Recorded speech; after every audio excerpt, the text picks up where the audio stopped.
This is A1 exclusive.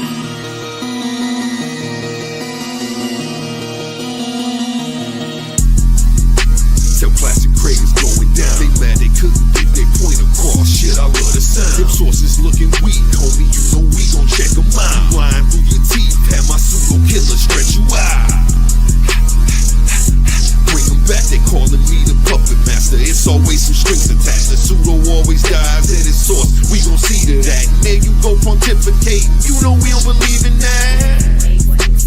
And I'm bringing reading back. Don't I make this shit look cool? Debaters better keep it cool. Might hit up heavy hitters, have a rule, get it you. Have my scholars line you up, and I ain't talking barber school.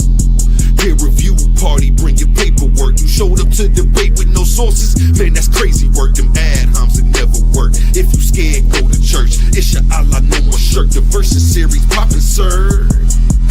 Till DMG is going down, they mad they couldn't get their point across. Shit, I love the sound. Them sources looking weak, homie. You know we gon' check them out. Lying through your teeth, have my pseudo killer stretch you out. Bring them back, they calling me the puppet master. It's always some strings attached. The pseudo always dies at its source. We gon' see to that. And there you go pontificating. You know we don't believe in that. Till Ratchet Craig is going down, they mad they couldn't get their point across. Shit, I love the sound. Them sources looking weak, homie. You know we gon' check them out. Lying through your teeth, have my pseudo killer stretch you out. Bring them back, they calling me the puppet master. It's always some strings attached. The pseudo always dies at its source. We gon' see to that. And there you go pontificating. You know we don't believe in that.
Hey, look. Labels blowing up my line and got me missing calls. Told her you ain't gotta hit me till you licking. Feel like ZVF, baby, I be cooler than the mink weather. Make a Coke bottle, give me brain till I think better. Back up on my again, hanging out with Benjamin. Franklin got me stankin' in the Lincoln, talking dividends. Look at what we did again, brought the water dipping in. Down in Texas on them elbows, where your digits been. All these I can smell it through the audio. Lapping everybody, got me working on my cardio. Party over daddy home, creeping out the caddy comb. Straight from underground, I got these Maddie on. I've been kick pushing on my grind since the pro skate. I don't do a figure that I'm pro hate. Chilling in the cut like a scab, ready to peel. You ain't gotta like it, I promise you gotta deal with us. Used to be friendly, I'm off that and I'm on business. All I've been seeing is flawed jewelry and fake digits. So when I tell them I'm the coldest, it ain't superstition. Every time you see me, you gon' find me in a new position. You mean?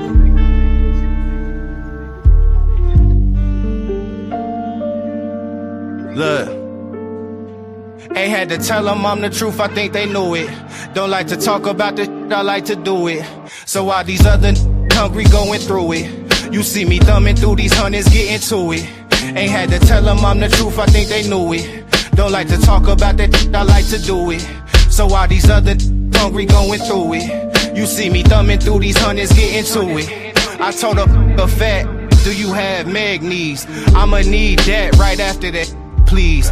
Bet you leave way before my bread leave. Got them Googling the caption, trying to see who said these. Tell these hateful mother I've been choosing love. It's the God, baby, tell me really who's above. These watching always talking what it used to was. Meanwhile, I'm raising up them digits like the Booster Club. I'm in my finest hour, hit the shower for one. Doing push-ups, running laps around the comfortable ones. I be coolin', I be chillin', I be with fun. But check the trophy case, I can't find nothing you done. Need Huxtable funds. You either with it or you in the way. Making money been the play, ain't looking for no friend today. I just came to tend the garden, I do not intend to stay. Look you in the eyes and let you know that's what I meant to say. Ain't had to tell them I'm the truth, I think they knew it. Don't like to talk about the I like to do it.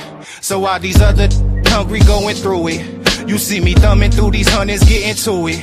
Ain't had to tell them I'm the truth, I think they knew it. Ain't had to tell them I'm the truth. I think they knew it. Hey, man, my man, look, it's hard to stop listening to my man sometimes, I'm telling you. But with that being said, family, welcome to Paradigm Shift TV 314. This is your brother, DMG, the poet, a.k.a. Brother Pianki. And we got a powerful show with a powerful guest.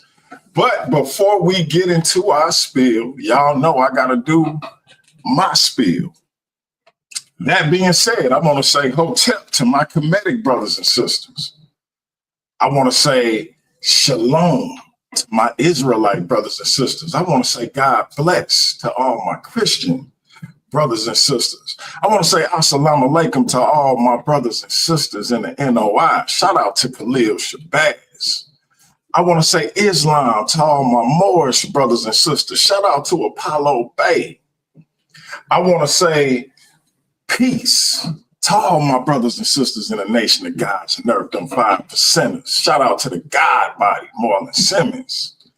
I want to say what's up to all my Rasta brothers and sisters. Shout out to my man, Zion. I want to say what up to all my Naga brothers and sisters, them electromagnetic messiahs. I want to say what's up to all my Abo brothers and sisters. Salute to all my atheist brothers and sisters. I want to say what up to all my Owaspi brothers and sisters. Create a gang. Last and certainly not least, I want to say Jumbo. To all the rest of my brothers and sisters throughout the African diaspora, be it here in the wilderness of the United States of America or beyond. Y'all know I say that greeting for one reason and one reason only. It's because if you're Black, I'm with you. And I hope you with me. Our different ideologies should not keep us from uniting. We can't have unity without uniformity. And last and certainly not least, we can disagree without being disrespectfully disagreeable. That being said, my brother, you got to unmute your mic. I was hearing some feedback. I don't know if you watching the show at the same time we on here. If you are, you might want to mute that. But please introduce yourself to the Paradigm Shift TV 314 audience. Unmute your mic.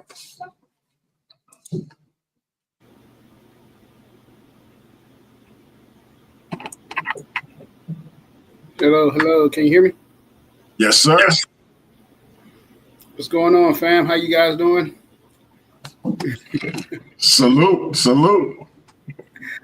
Yo, it's good to be on here. I appreciate you for having me on. You know what I'm saying? And I just would like to bring some new information and get deep, with the family and just get with it. You know what I'm saying? All right, tell the people who you are. Definitely. So what's going on, Black people? My name is Hercules. You know what I'm saying? I grew up in Washington, D.C. I'm from the DMV area. DMV, D.C., Maryland, Virginia is where I'm from.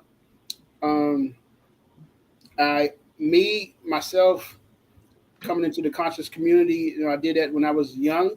My dad forced us, to watch John Henry Clark, Ivan Van Sertima, all them people when I was a kid, when I was like 12 and 13. There was no choice. Hey, salute to your pops. Oh, you were saying respect. I love that brother, you know what I'm saying? May he rest in peace, rest with the ancestors. But yeah, we had no choice. We had to watch them, and that's how I got exposed to the conscious community, to Black history, Black, consciousness and all that stuff. And growing up, when I became a teenager, I moved with my mom out to the Cali, but I was still, that stuff, was stuck in my mind, and I was still wanting to know more. So, I ended up reading, on my own. My dad would send me books, and I would just read them joints on my own. So yeah, when I was a teenager is how I got exposed to the conscious community and Black history and all that stuff. And and I became an adult. And I moved back out to DC when I became an adult. And because I trained in martial arts, and I wanted to connect with my teacher, get back into that training, get back into that, serious. I wanted to compete, I wanted to be that, champion, like my teacher was a champion, and I wanted to be like him. So, that's why I came back home and to get into martial arts. But I wasn't really interested in going to college. I was interested kind of a little bit, but really, I wasn't really interested. But however, I ended up going to college.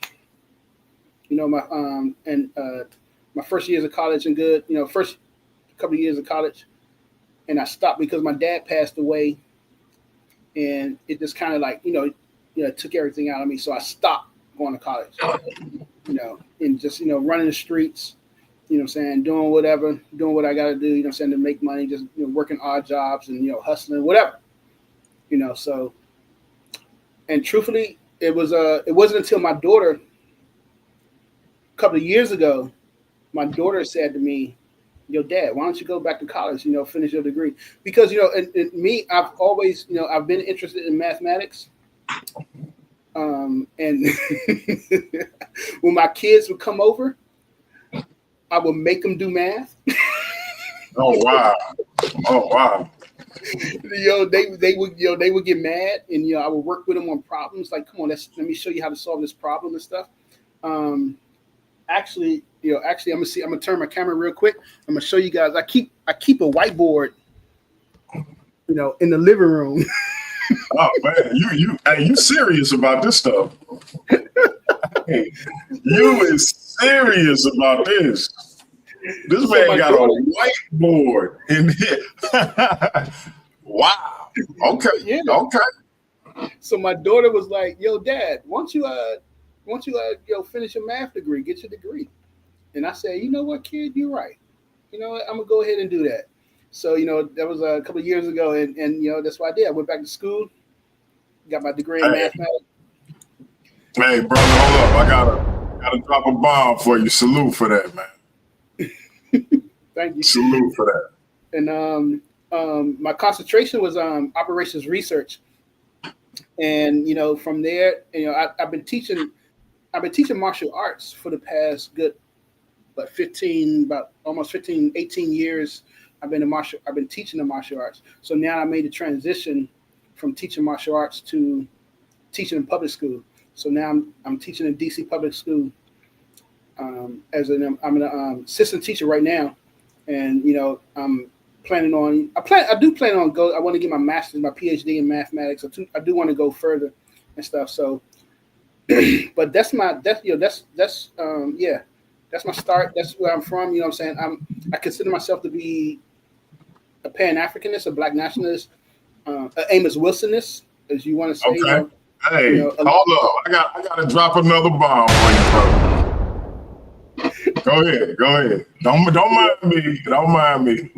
A lot of elders, a lot of elders, they'll tell you, that they're Malcolm X's, W. Du Bois. You don't hear Amos Wilson a lot though. Yeah. You know what I'm saying? Yeah, for me, it's Amos Wilson. It was like, like I said, as a teenager, you know what I'm saying, I was always conscious. But when I first started college, I on Georgia Avenue, Howard University at Georgia Avenue, right across, there was a bookstore, a black bookstore, back in the, the 90s, late 90s and early 2000s. There was a black bookstore. I forgot the name of it, House of Conscience or something like that. But there was a brother there. And, he would turn me on the books, what books I should be reading. Like, yo, read this book, check this book. And then one day I walked in, I was like, man, I read everything, man. Like, I walked in, I had a chip on my shoulder. Like, nigga, I read John Henry Clark, Ivan Van Sertima, check out to Diop. I was like, man, yo, bro, I don't need to read nothing else. He was like, his brother Tahuti was his name. And he said, did you read Amos Wilson yet? I said, who? He said, boy, get that book right there. Oh, wow. Black on Black Violence. And I read that book. My mind just like, boom, the bomb went off. And yeah. Damn. Yeah.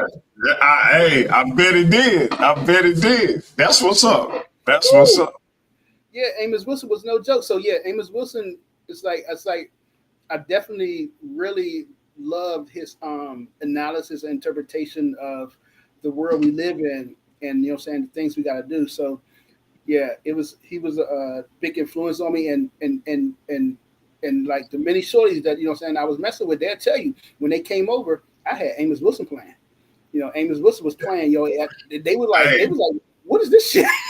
If Amos Wilson don't galvanize something in your soul as a black person, hey man, go and bleach your skin and conquer your hair. Cause like, man, I can listen to him all day. Real rap. So I turned on shout out to my man, the mighty Mandinka Molly in the building. But let me ask you this, brother. What's your specialty in martial arts? Oh, I trained in Korean karate, traditional Korean karate. I say that because it's not Taekwondo and it's not Muay Thai. It's not my teacher. My teacher was Korean. He trained in Japan, and the Koreans, they learned from the Japanese. The Japanese learned from the Chinese. So when the Japanese occupied Korea, a lot of Koreans was drafted into the Japanese military, and he was one of them. And he went to Japan and trained and stuff. So when he came back to Korea, he trained under one of the prominent Japanese martial artists named I can't even think of his name right now. Oh my gosh. But he trained under one of the prominent Japanese martial artists, and I was looking for the book. And he was considered, when he came back to Korea, all the other Koreans bowed down to him. You know what I'm saying? Because there were only like maybe 5 or 6 Koreans that trained in Japan, actually, that got that black belt from Japan, and the rest of them, learned from those Koreans, or they started their own style of martial arts. Okay. So he was one of those groups who trained actually in Japan under senior instructor and Toyama Kanken. That's his name. He trained directly under Toyama, and when he went back to Korea, they saw his certificate. They would bow down to him to give him the respect, and so he didn't change his training. He continued his training when he came to America. He continued that Japanese training. And so that's why we say it's a traditional Korean karate, because it didn't change. A lot of Koreans, they changed their training because basically what happened was that the Japanese, was disrespect. Think of how white people treated us in the 1900s, in the early 1900s. It's how the Japanese treated the Koreans. Exactly. If you read the history. So So that's why a lot of the Koreans, they kind of beef with the Japanese today, and they let go of their Japanese style, but he stuck with it. And he, you know what I'm saying, he kept the training. So it's a traditional, we say it's traditional Korean karate is a style that I trained under. And you know what I'm saying, it was a good training system, you know what I'm saying? And it just taught me how to, you know, defend, not just defend myself as a kid, but to be a better person. Okay. And that's where I started, because his main thing was like, hey, improve your character. You know, the motto of the school was training, patience, and character. You need to improve your character as a person. And so that was one of the things that we emphasized to students and kids, like, yo, be a better person. Don't just be a good martial artist. You need to be a better person. Yeah. I got a motto, and it goes like this: if better is possible, then good ain't enough. Like, you can say you're a good man all day, but if you can be better, then you need to be trying to be better. And I tell my son that all the time. Mm-hmm. And he 18, just graduated. We had already gotten him a car. He got his license a week after he graduated. But he doing, you know, I'm super proud of him. I'm proud of all my kids. I got all girls, and then my boy is the youngest. I got 4 girls. My boy is the youngest. And, you know, obviously me and him, like, you know, peas in a pot. We both geeks. I took off Friday. We going to see Superman, the whole demo. But I've taken martial arts classes here and there, but I haven't consistently stuck with one. And before we get into your presentation, I want to ask you, as a father and son, I'm 48, he 18. What would you suggest we take together? Because I was thinking about signing up for this Muay Thai class. We got a couple of Krav Maga schools here that are pretty highly rated. Just because what I like to tell him is, I was terrible in school, fought all the time. But what you realize as you get older, you realize when you start being around people who actually know how to fight, you start understanding that you don't really know how to fight. And so, and not meaning just fighting to be fighting, but if you had to defend yourself against individuals of a certain skill, you're in trouble. And so I want to get him used to, at the very least, being able to defend himself and things of that nature. And I know if I take it with him, you know, that'll give him that much more incentive. But what would you suggest to somebody in my position? Well, you know, I'm biased. You know what I'm saying? I'm gonna do Korean karate, baby. You know, I wanted to see if you was gonna deviate, but yeah, I'm mad at you for being biased. You know, the same thing with me. I grew up in the hood, and I used to get beat up all the time. And my mom was like, she told my dad, like, look, man, you need to take him to train. And so he took me to school to start training. This when I was a kid, and I was 6. And so with me, I did the same thing with my daughter. My daughter, you know what I'm saying? She's what? Damn, my daughter's what, 19 now. She's in college. I trained her. I told her when she was 13, I started training her. And I told her it's not an option. I said, this is what you're going to do. Because, you know, as a man, as an adult, you know, I know what the world is. They don't know. They don't know. So I told her, like, nah, this is what you're going to do until you graduate from high school.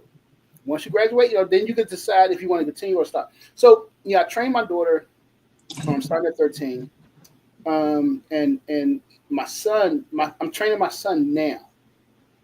My son is 11, and you know, he's getting in confrontations at school and stuff. You know, kids picking on him.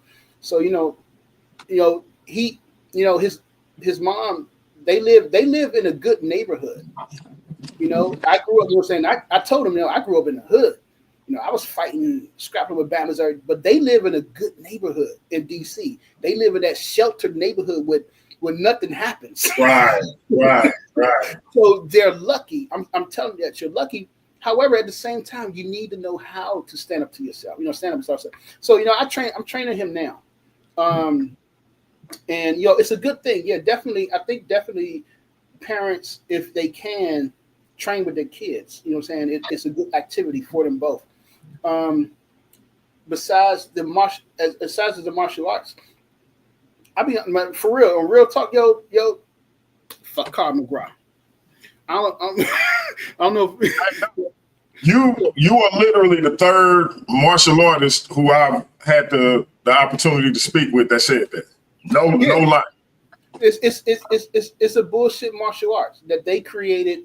I want to say it's based. It's just based because if you literally go on YouTube and type in Krav Maga, all you will see are demonstrations of Krav Maga. You never see them in actual combat. And I mean, I've already done this.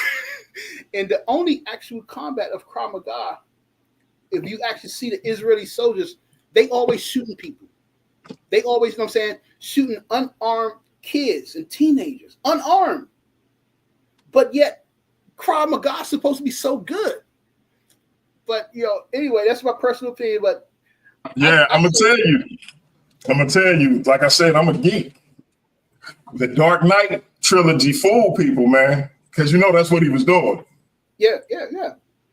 So, but hey, let's get into your presentation, bro, and let's show the people what we demonstrate. All right, so wait, hold up. Before that, let me just finish and say, try to find a school that you both feel comfortable at. You know what I'm saying? Even if it's Krav Maga or whatever, or Muay Thai. Muay Thai is brutal. I want to say that. It's definitely brutal. It's definitely hard. I lived in Thailand and I got the chance to spar with some Muay Thai people. It's definitely brutal. But I'll say find a school that you guys both be comfortable at. That you guys find it like, this is enjoyable. I think because it don't matter the style or the art. It depends on the person. You know what I'm saying? It depends on the person and how they train and what they learn. So yeah, just find a school that you guys are comfortable at. You like the environment, you like the people, and go from there. Yeah, I appreciate it, bro. I appreciate it. All right, we're about to get into the meat of this joint, my G. Let's get to it. Now I see on your screen you got the look like we got YouTube up, so I'll wait for you to get back to your presentation. All right, should be up. Right. Let me go full screen. Turn my camera off. Go full screen. Let's remove that banner. Let this brother do his thing. All right. Once again, appreciate you coming on, bro. It's on you. All right, real quick. Let me get one more second. I'm about to fill up this cup real quick. Do your thing. I'm gonna refill mine while we at it. Oh my gosh. All right. Here we go. What's going on, fam? How's everybody feeling tonight? So it's Hercules in the building. Thanks to DMG and Paradigm Shift for allowing me to come on. So I want to talk about, mathematics, black mathematics, what is black science, black mathematics, and that stuff. And to get into this, I know it's the reason I want to do this is because is as we talk as I've been noticing, everybody talk about science. However, there hasn't been a distinction between the sciences. We think that science it is what it is. Math is just math. It's just math. There is no such thing as black math. There's no such thing. We say that. However, we're incorrect. Okay, and so the first part of this presentation is I want to go explaining what is white science, and I'm gonna just go through this part quickly because the second part will take a little longer of black science. So, white science. What is white science? You know what I'm saying? And let me be clear up front. I do not mean when we talk about white science, I'm not saying that 2 plus 2 in Ghana is going to be different than 2 plus 2 in Shanghai. That's not what it means. You know what I'm saying? Not meaning that at all. The math is going to be the same. You know what I'm saying? The derivative of x squared is going to be the same as it is in Europe that you find in Africa, you find in China, you find in Peru. So the mathematics is going to be the same. When we talk about white science, we're talking about the difference in approach, the difference in your results. Why are you doing this? That's what we mean by white science, okay? And so I'm not the first person to bring this up, okay? This is nothing new. I'm standing today on the shoulders of my elders, those people that I've looked up to, books that I've read 20 years ago. Amos Wilson said this I remember over 20 years ago, he's talking about, there's white science. Marimba Ani talked about white science. Jacob Carruthers talked about white science. And I was always confused. I was like, what do they mean by white science? And I'm being real with you all right now because I'm just now understanding what they mean. It took 20 years for me now to understand what they mean by white science. Okay, so there is a difference. There is an understanding of white science and what it is, okay?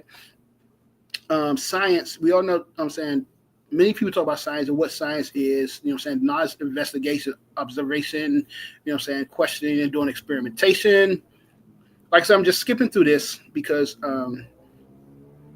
it's not what the presentation is about, but I want to briefly talk about white science.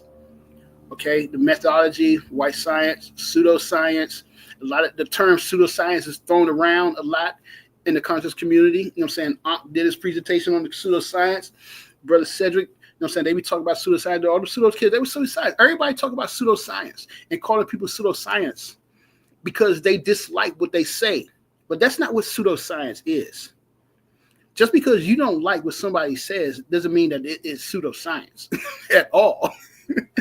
Basically, what pseudoscience is today is what something was going against the establishment, going against the government, the FDA, what they considered, the standard or whatever. You going against what they say. I got this from Science. I think I got this from Scientific America. This quote right here, and if you look down at the bottom, he says that pseudoscience is today pseudoscience is something that people abuse the idea of pseudoscience just because they dislike what somebody says. Wait, bro. Wait. Mm-hmm. Are you telling me that when people be throwing out the term pseudo, that they doing so haphazardly? Yes, that's what I'm saying. Wow. Go ahead, bro. Go ahead.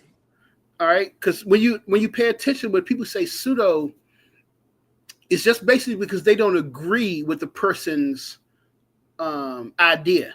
They don't agree with it, so it's pseudo. Oh man, that's pseudo, man. That's pseudoscience. And I find it funny because if you think about when you look back at the pandemic. There was a lot of people calling Dr. Pseudo. There's a guy, trying to think of his name, Marculla. I think Dr. Marculla or McCullough. But he was the number one medical doctor in the world that published papers on, I want to say heart surgery. Or he was, I forgot, but he was the number one doctor in the world. And so he was going against what Fauci was saying. When with the pandemic stuff, he was going against. He was saying, yo, man, it's not that big of a deal. You know what I'm saying? Take some vitamin C, some vitamin D, you know what I'm saying? You guys. But then he got labeled as a pseudo-scientist. Even though he went to the universities, he got his degree in medicine, he did his time. He did his residency and all that stuff. spent years in the field with patients and writing papers for years. The last time Fauci ever seen a patient was in the 70s. But then you have this guy who's been seeing patients all, for the whole time, but yet he's a pseudoscientist. I just found that funny. You have doctors who actually had their degree. They went to the same schools as the rest of them, but yet you're going to call them pseudo just because they don't agree with you? I mean, it's just the pseudoscience thing is there's a foundation, and at the same time, there's also a point where people just say it because you just don't, you don't agree with the person. I don't agree with this person. Not because you looked at the research and said, well, your research is false and it doesn't add up. You're just saying you don't agree with the person. Okay. So that's what nowadays we see, especially on, amongst our people in the conscious community, we saying what pseudoscience is. White science. Is there such thing as white science? So the brother Amos Wilson says yes. And yet you have classrooms filled with general and introductory psychologists written by white men and women, and think you're learning something. It's a neutral, non-political psychology. No such thing as a neutral and non-political psychology. There is no neutral and non-political course in this institution. And I'm talking even about physics, mathematics, and computer science. I heard some joking the other night, there is no black chemistry. There is no black physics. Lies. Because you must understand that chemistry and physics and mathematics and all flows from the consciousness and mind of man. They do not exist apart from that. That science flows from the political and social and economic organization of a people. Science just does not pop up in the minds of geniuses. People must exist in a particular political, social, historical context in order for science to develop and to flourish. And unless you know the historical, political context in which science is created and motivated, you will not create science. You will then educate some people who can think in science, and then those same people will be used by your enemies to destroy you and your children. So what the brother just explained to us is that, yes, we all, let's be real, we all got our degrees from a university, got our certificates from a university that's Eurocentric. Their foundation is Eurocentric. That's the part that you guys are missing. None of us got a certificate, no matter how African-centric you are, like the brother Jabari, much respect to brother Jabari, you know what I'm saying? No matter how African-centric you are, how black-centered you are, none of us got a certificate or a degree from a university that is African-centered. We all got our certificates from a university that's Eurocentric. And so your approach to doing science is a Eurocentric approach to doing science. That's what Amos Wilson is saying. You know what I'm saying? That's why, you get your degree. People, you want to go to Boeing. You want to go work for Lockheed Martin. You know what I'm saying? I'm going to go work for IBM. But at the same time, all you're doing is working for white people to what? To exploit black people. So that's what he's saying. Skip down.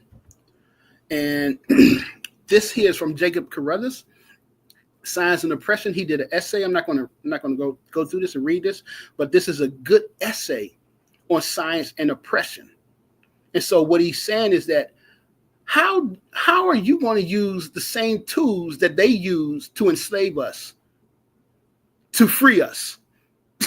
That's what he's saying. It makes no sense. That's what he's saying. Again, from Science and Oppression, It's an article that he wrote. You can find it online. You guys could download it and read that joint. I'm going to read this part. He says, what has stood in the way of using collective wisdom in the past was the influence of outside aliens and foreign ideas. Now, as I said, I teach in the public DC schools. One thing that I've come across a lot is, community organizers who want to come together and, talk about, the violence in the community and how can we solve the problem of the violence in the community. And when I ask them, okay, what's your methodology? What's the ideology? What approach are we taking? Because nobody comes up with their own methodologies on their own, by themselves in a vacuum. We're all influenced by somebody's ideas, and we learn from somebody else. And it's only been 3 people so far, but all of them have never read any Black psychologist book. Not Naeem Akbar, not Wade Nobles, definitely not Amos Wilson, Black on Black's Violence. None of them. They all have solutions to the problems in the community from a Eurocentric point of view, which we know today, we could prove has not done anything, has not solved any problems, because we are relying on Eurocentric ideas and ideology. So this is what Jacob Carruthers is saying. And he quotes Carter G. Woodson. And for you guys who don't know who Carter G. Woodson is, and I'm pretty sure a lot of y'all don't know, because I've been listening to y'all. Carter G. Woodson wrote a book called The Miseducation of the Negro back in the 1930s. Yes, 1930s. He wrote a book called The Miseducation of the Negro. So I just want to read the part that he's quoting Woodson on. He says, the Negro, thus educated, is a hopeless liability of the race. When a Negro has finished his education in our schools, then he has been equipped to begin the life of an Americanized or Europeanized white man. But before he steps from the threshold of his alma mater, he is told by his teachers that he must go back to his own people from who he has been estranged by a vision of ideas, which in his disillusionment, he will realize that he cannot attain. Now, we all know, you guys cannot tell me that you do not know Black people, any Black person who's graduated from some university. They got their masters and their PhDs, and they know better. They know what's going on. However, all their thoughts are based from a Eurocentric point of view.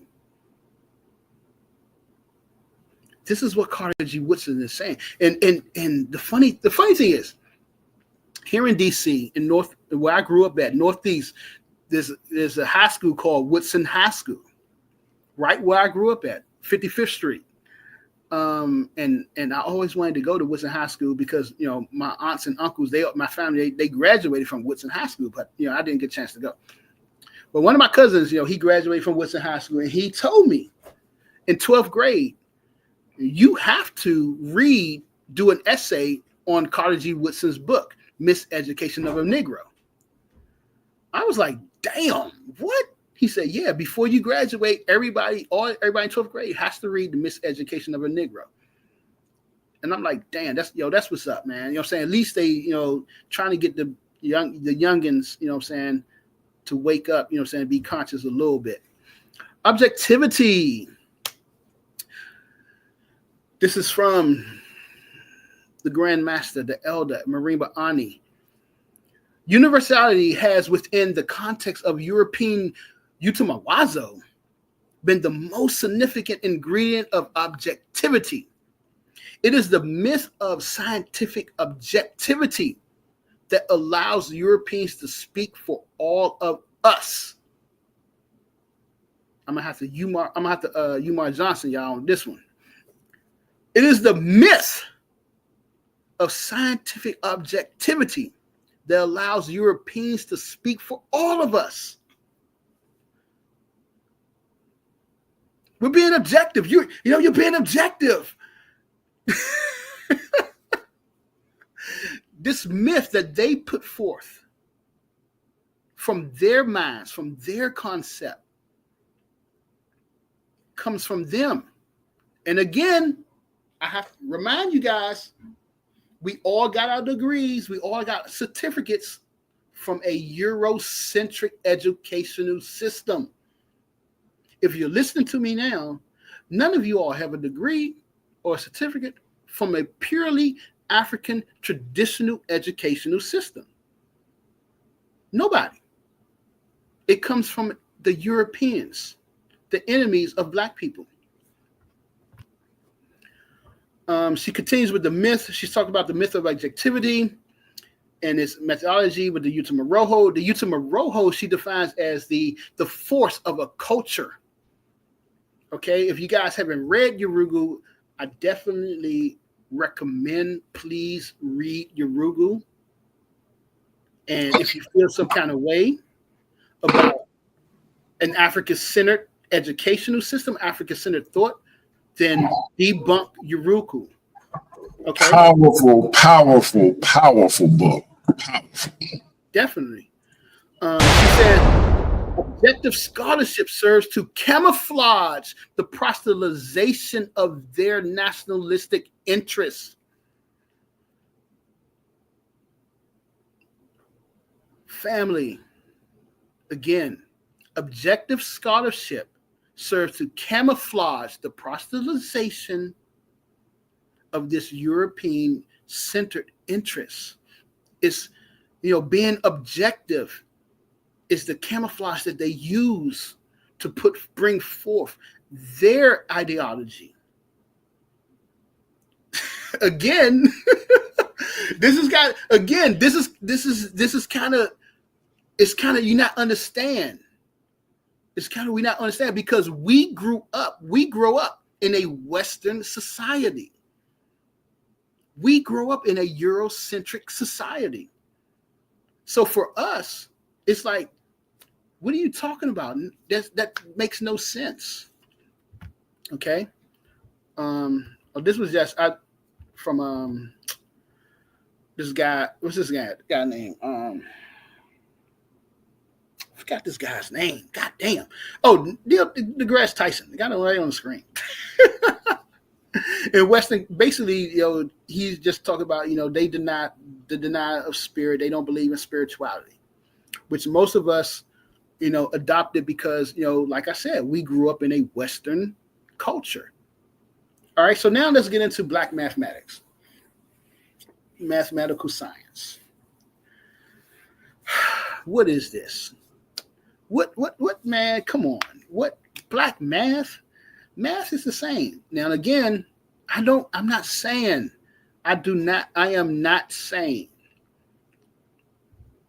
that the cosine of zero is going to be different in Kenya than in, New York, in America. We all know the cosine of zero is going to equal 1, no matter if you're in Shanghai, if you're in London, if you're in Kentucky, if you're in Peru. That's not what I'm saying at all. Okay? So I've been trying to lay a foundation of understanding of white science, their approach to science and how they look at science. Their approach is basically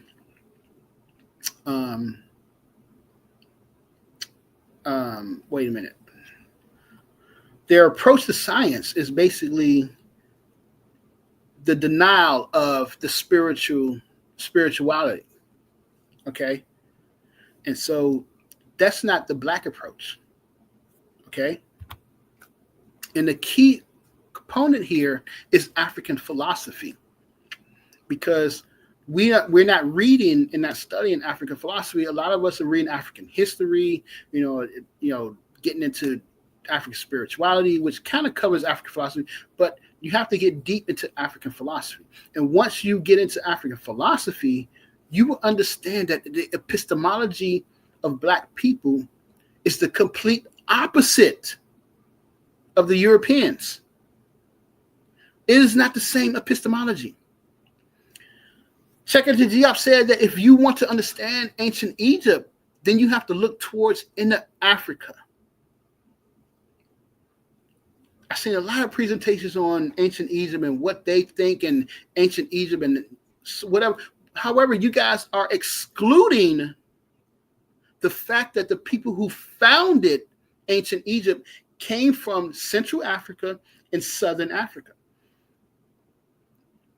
And if you want to understand the Kemetic culture, then you have to look towards Central Africa, Southern Africa. That is what Cheikh Anta Diop said. This is from the brother Luyaluka, Dr. Luyaluka. And he says, until today, we must recognize that our academic philosophical training is modeled on Western philosophy. All our thinking has been structured by the philosophical paradigm inherent in Western culture. It is important to emphasize, because to come out of the dominant philosophical paradigm would be itself a feat in the history of human ideas. It's just what I said. We have to a lot of us don't realize we're not. When I listen to like Brother Ankh, Cedric, and all those pseudo killers, and a lot of you guys, you're not realizing that the ideas that you're bringing forth come from a Eurocentric point of view. It don't come from traditional Black people, traditional Africa. That's something that you're not considering. Again, we all, was educated in a Western educational system. We got our degrees and our certificate from a Eurocentric system. That's what you're not considering and taking into context when you talk about Black science and white science. We have to take that into context. Again, Marima Ani, the ascendancy of science corresponds to the European characteristics and values. It supports a particular kind of monolith, the assurance of a particular kind of order, a behavior, and development in a desired direction. There's another book called the idea of progress, or I think it's called the myth. No, is it the myth of progress or the idea of progress? But it talks about this myth of progress that we're all caught up into. That's just scientific progress. We're just progressing. It's a myth that they created. Serve their desires. Brother, are you saying that when it comes to education, amongst other things, that we have an illusion of inclusion?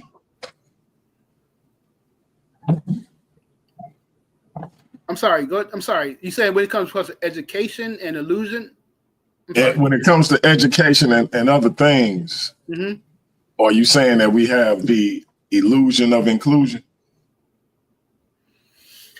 Are we in the illusion of being included in their education?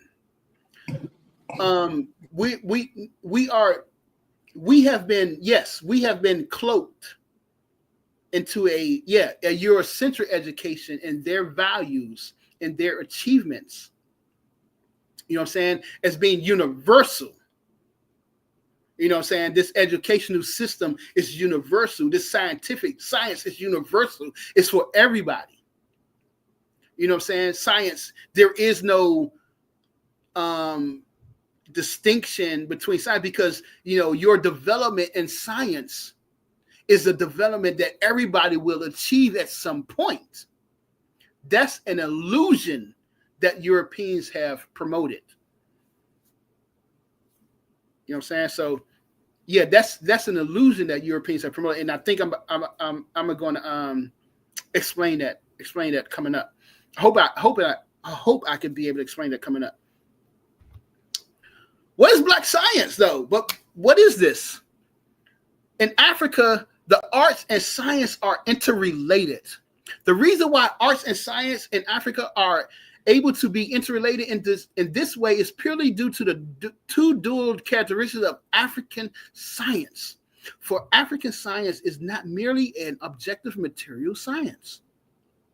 It is a science that recognizes the existence of spiritual forces.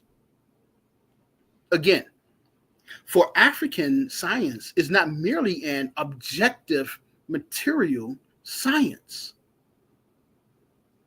We recognize the spirituality. We recognize spiritual exists. And for those of us who grew up in the hood as a kid, I remember, as a kid in the summertime, my mom would be outside, you know what I'm saying? Aunts and uncles, they outside chilling, playing cards or shooting dice. Me and the other kids, saying we just, playing on the blocks, whatever. I remember seeing my aunts, my uncles, and them, before they took it, they crack open that can of beer, they pour a little bit out on the ground. That is Black tradition. You pouring out a little bit of alcohol for what? Why? For what reason? For those who came before you. For those members, those who have passed and gone. That is an acknowledgement of the spiritual realm, spirituality. That's who we are. That's just what we do. Just because some Johnny come lately says, man, that's some bullshit, that don't mean we got to listen to them. But again, because we grew up in what? Western culture, we think spirituality is BS. The Black scientific paradigm, a major difference between African thought and Eurasian thought is the distinction between complementary opposites and the dichotomous diametric opposites. That's the major point that I want to get across. For us, for Black people, for traditional African science, for a traditional African understanding of scientific methods and science-related things, we understood that there is a complementarity to opposites. You have dark, you have light. You have day, you have night. You got wet, you have dry. So if you have the physical, then you have the spiritual. This was something that Black people understood. White people didn't understand it. No, they didn't understand it. But we understood it. Our ancestors understood this. And you guys are disrespecting the ancestors, your elders, your ancestors, when you say, man, spirituality is a joke. Ain't no such thing as spiritual. That's not being, traditionally African. But again, we all got our degrees and certificates from Eurocentric universities. From an African philosophy, humanity is in a relationship with environment, culture, and tradition. This means humanity relationship does not end. The relationship is of a consanguinity nature, which is a relationship by blood. Therefore, from that point, the relationship among Africans does not die. Even after death, the relationship is there. This is, again, this is African, this is Black philosophy. This is not Eurocentric philosophy. Hegel does not talk about this. Descartes is not going to talk about this. Pagels is not going to talk about this. The Europeans do not acknowledge the spirituality, the connection to the spiritual realm. They don't acknowledge this. This is what Black people acknowledge. Who's been here first? Black people or white people? Why would you follow? I'm just saying, this is something that we came up with after thousands of years of observation. So we acknowledge the spiritual realm, the spiritual world is a part of Black science. From my brother Kamalu, if science, in addition to other areas of knowledge, is not universally or culturally independent, then this has very important implications. For Africans have adopted through the Western system of education a science, at least, which has evolved out of a culture which is not our own. Again, not the Umar Johnson, you guys. For Africans have adopted through the Western system of education a science, at least, which has evolved out of a culture that is not our own.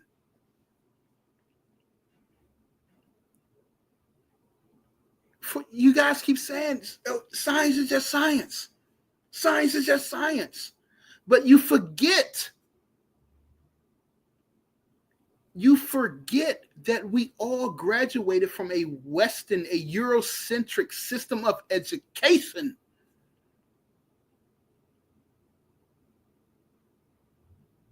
Their concepts of science is not the traditional Black African man, the Obibi man, the Ila Abdullah Wall, the Kimetu. Their concepts of science is not what we considered science. But because we got our degrees, we got our certificates from these universities, you got your head up and saying, hey, they said science is not science. Science is everybody's universal. Hey, that's what they said. That's not what we said. That's not what our ancestors said. That's not what the elders say. We're disrespecting our own people by listening to them. So for all you guys who say that there is no such thing as white science, man, this guy on here, DMG, why you got this guy on here? He's talking this BS, this pseudo bullshit, this Afrocentric bullshit. DMG, get him off the channel. I asked you guys one question. What were Black people doing during this time of the scientific revolution? What contributions were we making during this time? The foundations of your scientific ideologies, your scientific methods. Please explain to me how our contributions contributed during this period. Because from my understanding, this is just me. I could be incorrect. I don't know everything. Please explain to me, what were Black people doing during this time? Last time I checked, we was fighting for our lives, trying to survive.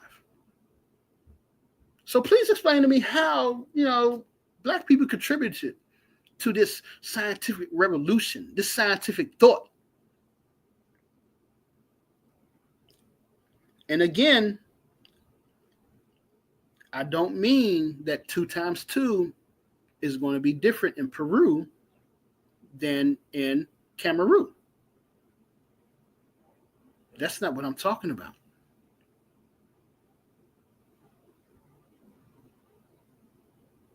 So the science that was developed during this era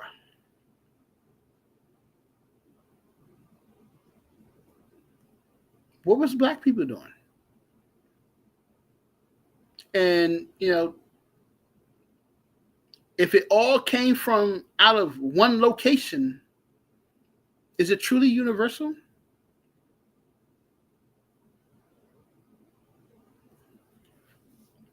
Exactly. The spiritual realm. This is from the brother Marumo and Chakale. According to Adolfo, in the African worldview, the nature of being does not compromise solely of what we can perceive with our visual senses. That is our eyes. There are 2 aspects to the creation, to the created universe: the physical and the spiritual. The spiritual realm is also stratified into various spaces or abdos that are departed ancestors, spirits, and that of the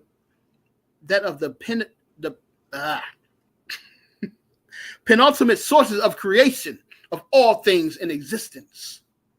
Again, every philosophical book on African spirituality or African philosophy, they all acknowledge the spiritual realm. They all acknowledge spirituality. But because we grew up in a Western culture, we say spiritual realm and spirituality is not being scientific. That is a Eurocentric point of view. That is a European point of view. I don't understand how is that not why y'all don't understand that. That is a Eurocentric point of view.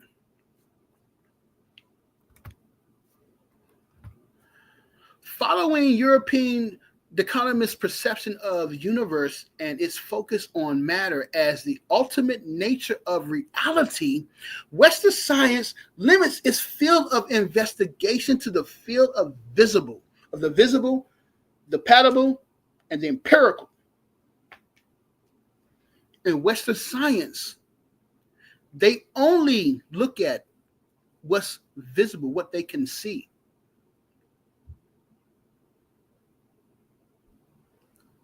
Again, we push back. We like, this don't make sense. Because, again, we have been educated in a Eurocentric educational system. I don't understand why that's hard to understand. Africa figured out the issue of Ama, the creator, from a different perspective. The truth about Ama and how Ama can be approached. On this matter, it is interesting to read the copy of the scribe mathematician Ames, which gives evidence on the mind refinement that reasons on the issue of Ama. Correct method of investigating nature to know everything that exists, each mystery and all the secrets.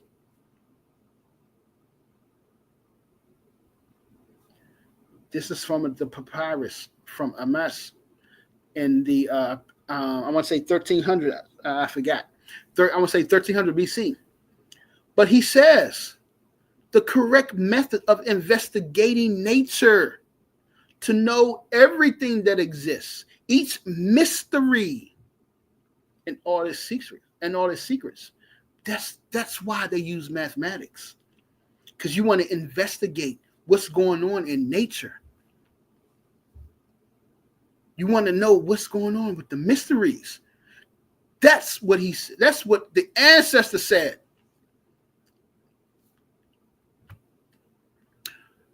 Again, from the brother Mbong Basong, this book, African Religion.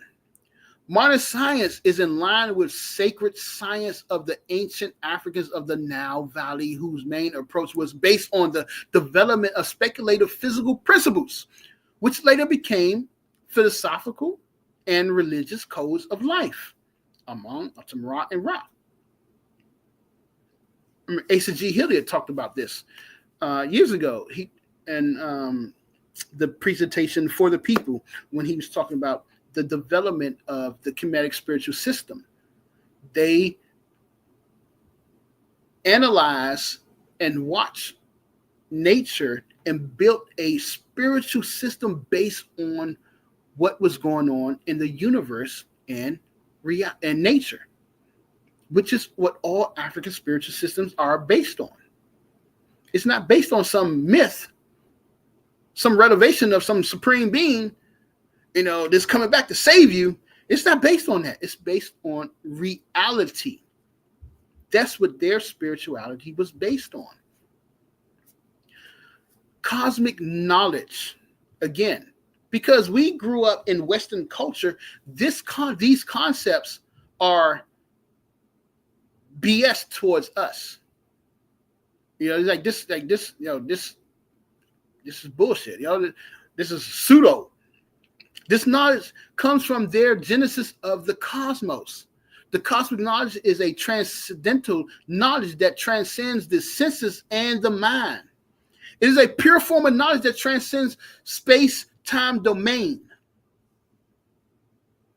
As previously mentioned, in the cosmic knowledge that has shaped their mathematical knowledge as confirmed in their architectural tradition, where the use of non-linear geometry like the circles is part of the design goal of constructing a built environment that is aligned with the stellar universe. Because our ancestors connected with the spiritual realm, they understood cosmic knowledge. They understood as above, so below. That's what he's saying. They got their information from the spiritual universe. And this Eurocentric versus African paradigm. I got this from the brother. I meant to put his name on here. This is from Dr. Luya Luka from his book. I was trying to take a picture of it, but the picture was coming out great, so I designed this myself. This is from his book, The Eurocentric versus the African Paradigm. For white people, for Europeans, they, like he said, they only investigate the physical, what you can see, what you can touch, what's tangible. That's it. However, for Black people, it was necessary to investigate the physical as well as the spiritual. You look into why. You're looking at the physical realm and you're like, okay, but you also look at the spiritual realm as well and look into investigations into the spiritual world. This is how Black people, traditional Black African science, thought. They did not neglect the spiritual world. Black science is pseudoscience. That's right. I said it. During the 3,000 years of Pharaonic Egypt, there was no natural philosophy or physics that was separated from religion, myth, and magic.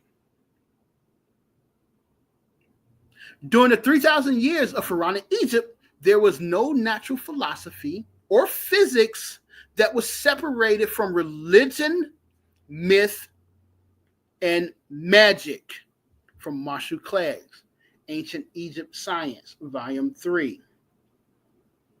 They did not separate their understanding of science and the universe from their spirituality. Because, you know, a lot of people, a lot of these pseudo killers, they going around and saying, yo, as they became more advanced in science, you know, they let go of their myths. No, they did not. And the reason they didn't is because their spirituality was based on science, scientific facts. It was not based on a myth of some savior coming to save you. All you got to do is pray. No, it was not.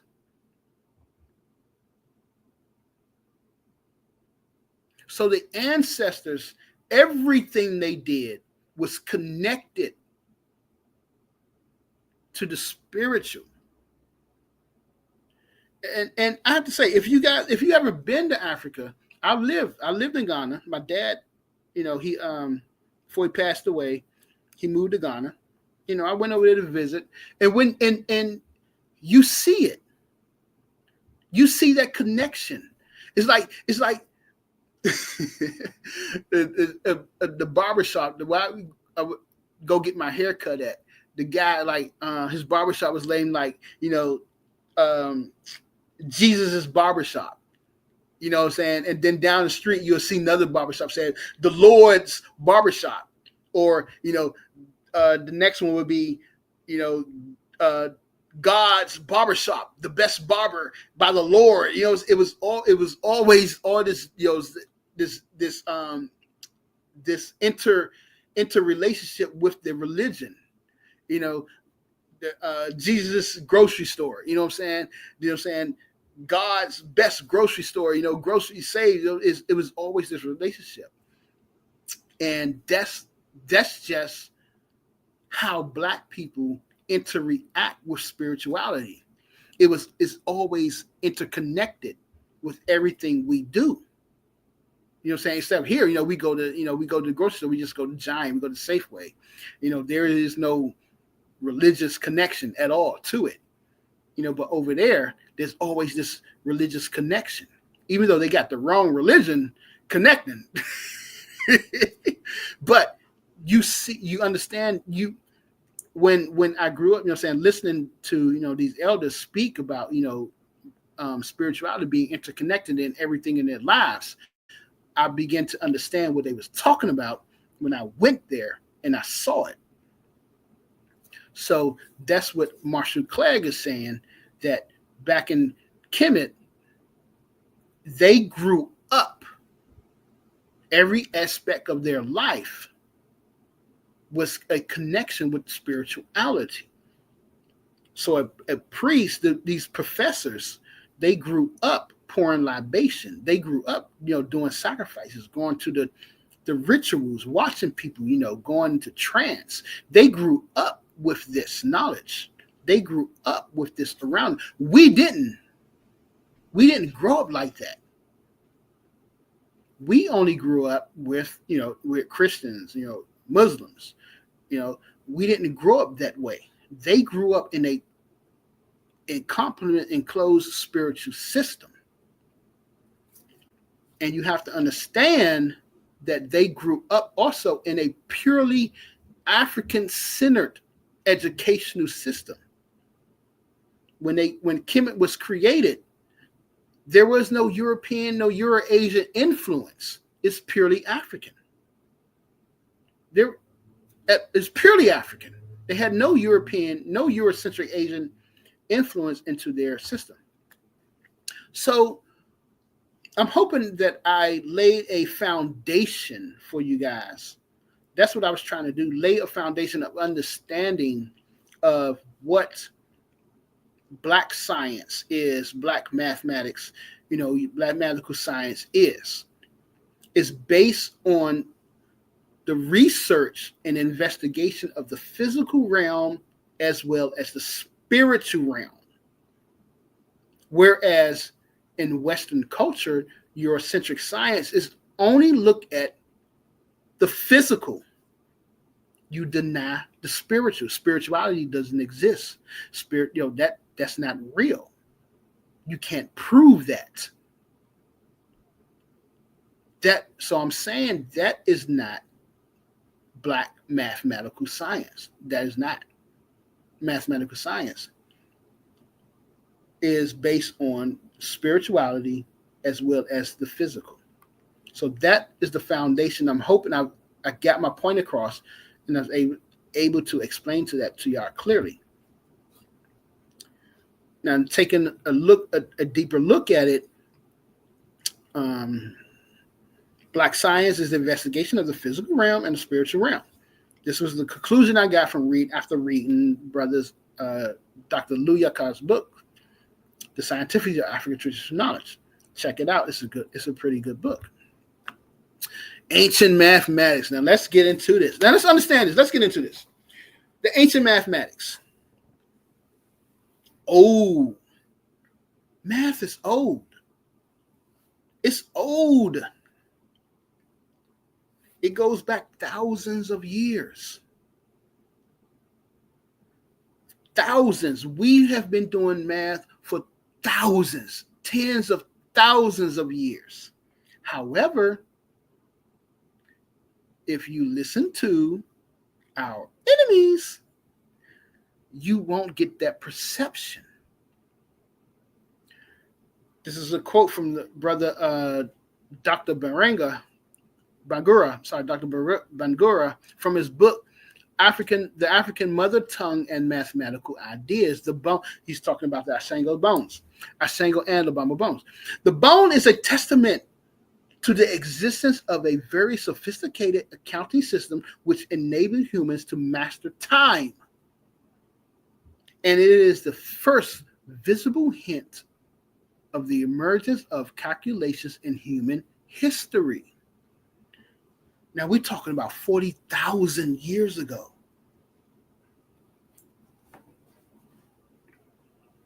We don't think, wait a minute, damn. Our people have been doing calculations for 40,000 years. Mathematical calculations. However, because we, like I said, we all graduated from a Eurocentric educational system, we tend to think that advanced mathematics didn't come about until, Europeans, until the Greeks and those in Switzerland and France and Germany. They was doing advanced mathematics. I'm here to tell you, no, that's a lie. The calendar, and Dr. Bangura was quoting this guy, Dinginger, and it also from his book. He's saying that there are 2 times 13, 2 by 14 dots below the top line, yielding 364 days. Add the dot in the middle of the bottom line, and you obtain 365 days for a year. And they're referring to the Lubamba bone. And again, this is some white boy who's saying that the Lubamba bone has a 365-day calendar. 40,000 years. I'm just saying, we have to let this perception go that, advancements only came about when white people, evolved. We got to let that go.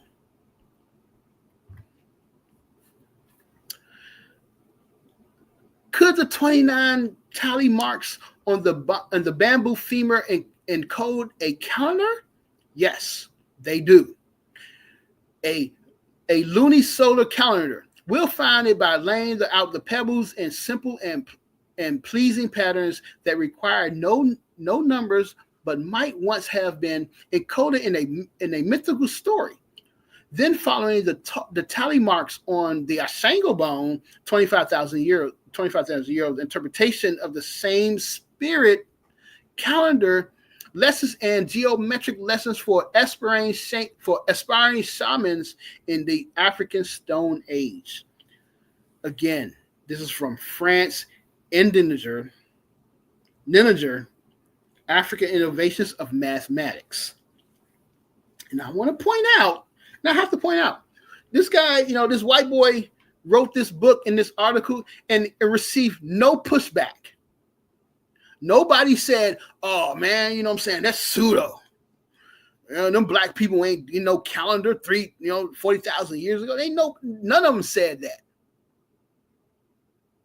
They all, the responses to his article in his book was like, just basically, okay, that's interesting. So again, 40,000 years ago, our people had calculated a 365-day year calendar. The Secrets of the Ashango Bone. I found this paper by Christoph Bohren. This paper was interesting. I was like, wait, hold up, what? Again, we got to let go of the ideas that our ancestors were primitive, because those ideas was only introduced to us by our enemies. In this paper, what Christoph Bohren is saying is that the Ashango bones, there are two. So there are two Ashango bones. We only hear, usually talk about one, but there are two of them. And he's saying when you put both of them side by side and you run the numbers, they make a helix, a double helix. The prime numbers on the bones make a double helix. That's what he came to his conclusions when, doing the math. Again, we're talking about 30,000 BC. Now, if you understand prime numbers, we talk about that Ashango bone. Everybody talk about the prime numbers.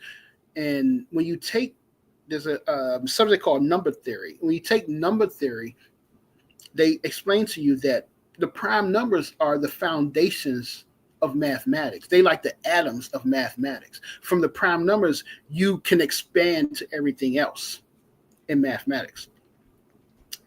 And so what he showed in the paper is that they understood prime numbers, and from those prime numbers, they understood the double helix. Now, are they talking about the DNA helix? I don't know. But I find it interesting that there is no pushback for this white boy. I'm just saying, this white boy ain't received no pushback. All right? And when you graph prime numbers, what do you get? You get a spiral, just like the double helix. And as I said, all African philosophy, they all make an understanding that there's a connection to the cosmos. What does that look like to y'all?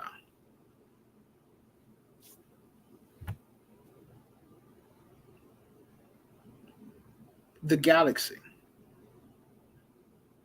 When you graph prime numbers, it makes a spiral that looks just like the galaxy. In African philosophy, there's a connection to the spiritual realm and to the cosmos. So we talking about 20,000, 30,000 years ago, our ancestors had an understanding because they had a connection with the spiritual realm.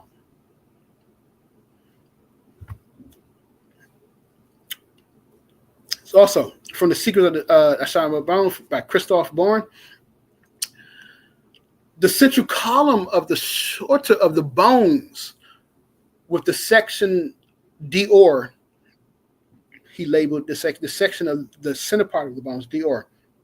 We can describe 108-degree angles in a circle, and we get a pentagon. As you see the pentagon, you guys see the pentagon right there in the middle. When we arrange 12 pentagons together to form a dodecahedron, in the pentagon and the dodecahedron, we notice numerous golden ratios and golden angles. So he's getting all this from the Ashango bone.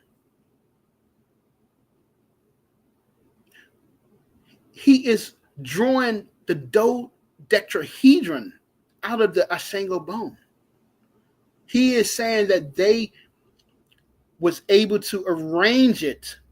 When you arrange them at a certain 180 degrees, you get this angles. You get this circular angle, and you get 12 of them you get the pentagon, and 12 of them makes a dodecahedron.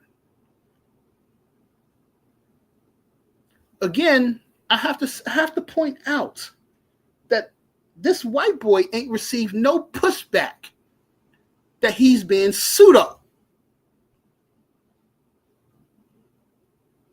I just want to point that out. Okay? So our ancestors, what he's saying is that our ancestors had an idea and understanding of what the universe looked like, the dodecahedron. This is advanced mathematics. Mancala. If this is Mancala, if SN is the smallest number of pawns necessary for the nth hole to lead to a game the player can win, the number of pawns leading to a winning position approaches n squared over pi for large values of n. Their computations involve high-level analysis, including the gamma function and the hypergeometric function. This is out of brothers Dr. Bangura's book, The African Mother Tongue of Mathematical Ideas, but he's quoting Dick Hewlett-Brock, who's I think he's German or Belgian mathematician. However, this white boy ain't received no pushback. None. He's quoted in praise for the work he's done. He's lived in, I want to say Central Africa. I think he lived in Africa. He lived in Kenya somewhere for years teaching. And that's how he studied. Okay. The game. But he received no pushback for dropping this information on the game Mancala. And this game is dated to be old as 10,000 BC. We know that 5,000. We know that it's found in the carvings. It's carved in Kenya, in the area of Kenya. They found it carved in the rocks. The game Mancala. So what he is saying is that their analysis of playing this game is equivalent to the gamma function and the hypergeometric. And I think he means the hypergeometric distribution and the gamma distribution, because the gamma function. Look, I read this and I went to go look up the gamma function. And I looked back because the gamma function was one of the funnest, I would say one of the most funnest equations to work with. All right, you start to come across the gamma function in differential equations and partial differential equations, Laplace transformations, Fourier analysis, all that stuff, right? So I went to go look back at that. I was like, wait a minute, how does that equate? That doesn't so I think he means the gamma distribution and the hypergeometric distribution. That is more probability, more probability because you're playing this game and you're looking at the probability of you making a move, the probability of somebody else making a move, and how long it's going to take them to make a move. The probability. Okay, if they put this here and this there, all right, I will move this there. That's what the hypergeometric distribution is, and the gamma distribution is. It is a probability of you moving and what's going to happen. And be honest with you, probability theory was one of the classes I didn't like. One of the subjects I didn't like. So I think he's talking about he's really referring to the gamma distribution, Okay, so but yeah, he's saying that this game, playing this game, once master getting used to doing this game, your computation gets at this high level of mathematical computation. You're not sitting around thinking about it, no. But your analysis, okay, what you're going to do, okay, I need to move this one, I need to do this, I need to make this move. Your analysis of what you're going to do is equal to the gamma distribution. That's what he's saying. That's what they're saying. So and again, Mancala is an old game. It goes back, we could find it back, dating back to 5000 BC.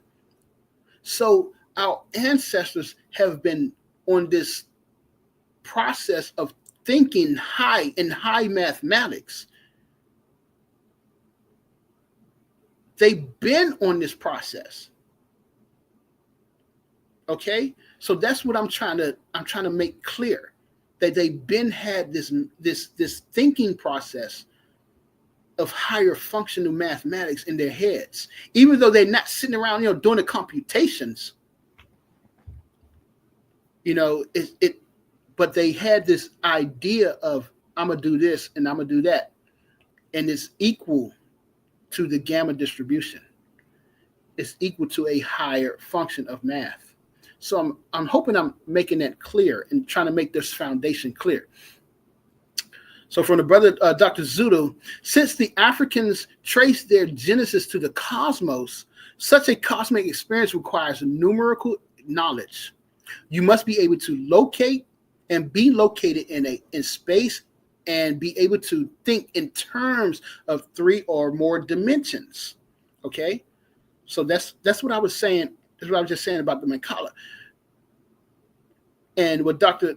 Zudo said was that from the foundation, if you're tracing a beginning of where we come from, it's from the cosmos. We come from space. We come from that the cosmos itself. So you have to think, how do you locate yourself in space? That's 3 dimensions. In 3 dimensions, you have to be, how do you locate yourself? How do you find that? Advanced mathematics in ancient Egypt, ancient Kemet. Our ancestors knew advanced mathematics. Now I say this a lot. I tell people this all the time. We knew advanced mathematics. They knew, calculus, differential equations, partial differential. They knew this stuff, man. And when I say that, people, I get you get a reply. What do y'all? So I know some of y'all guys are here. So what do y'all think when you hear the words advanced? They knew advanced. What do you think?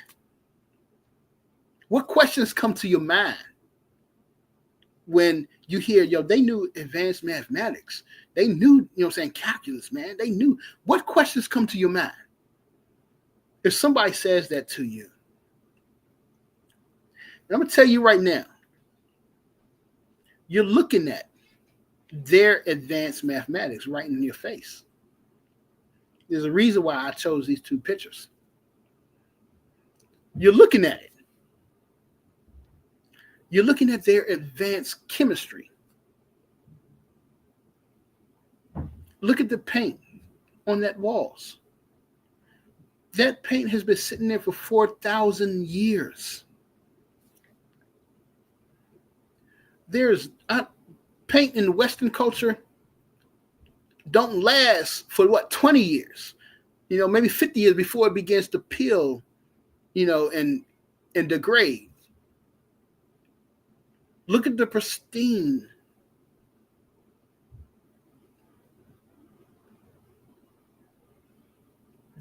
That you're looking at advanced chemistry right there in front of your face. The reason we don't understand their advanced science is because we grew up in a Western culture. The Tutankhamun helmet that you're looking at, that mask that you guys are looking at on the screen, that helmet is welded together.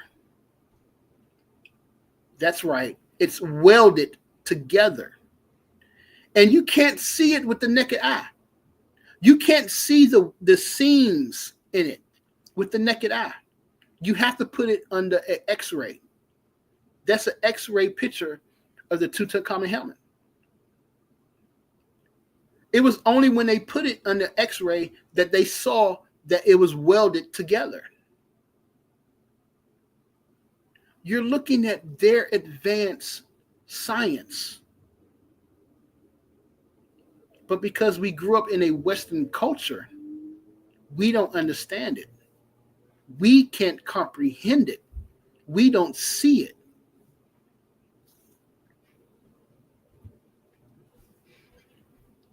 Hidden knowledge. Karina Rossi, from her book, Architecture and Mathematics in Ancient Egypt. Architecture may have a strong symbolic function. And in theory, it is possible to suggest that in the buildings, ancient Egypt architects hid meaningful mathematical relationships, not immediately perceivable and related to an esoteric knowledge. And that's another key point we have to understand,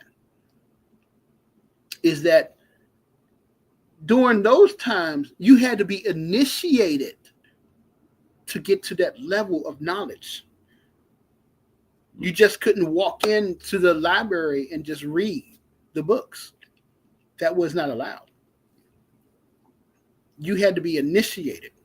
Even though, today we think, we could just, walk into any library, look anything up on YouTube and learn it. But back then, that wasn't allowed. And there was a reason for that. You just can't learn anything. They don't know who you are. They don't know what your intentions are.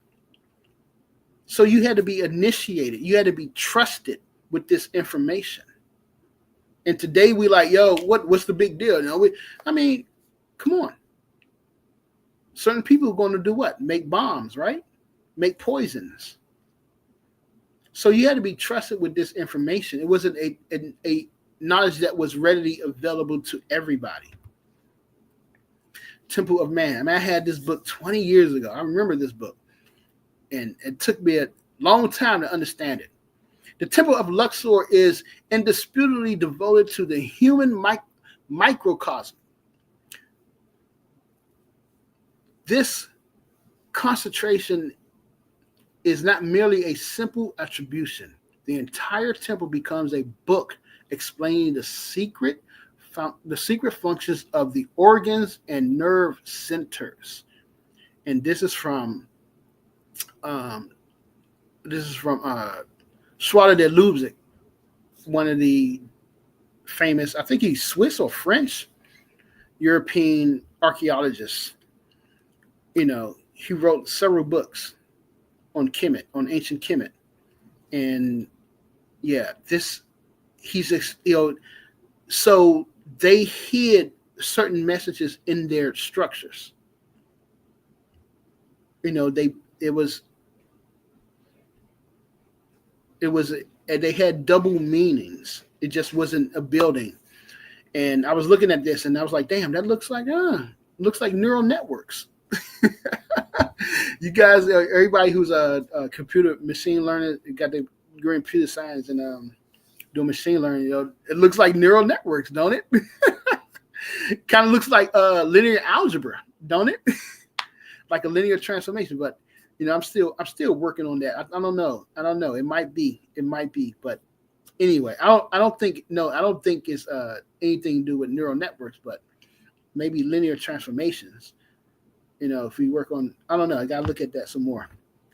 So, but we know that they had double meanings in their artwork. So here we had the Eye of Heru. For most people, for the layman, it's just the Eye of Heru. But for the priests, those who are initiated, you're looking at a geometric series. Okay. So it wasn't just things they had things hidden in their artwork for certain people to understand. So when the ancients considered the process of mathematical multiplication, their mode of calculation had a direct relationship with natural life process as well as metaphysical ones. Schwader de Lubes called this mode the principle of crossing. This crossing was not a sterile mental numerical manipulation, but a symbol of the process by which things enter into corporal existence. All right. So saying they had an understanding that it wasn't just math. We're talking about the spiritual and the physical. It wasn't just math. It just wasn't just math. It was spiritual and physical combined.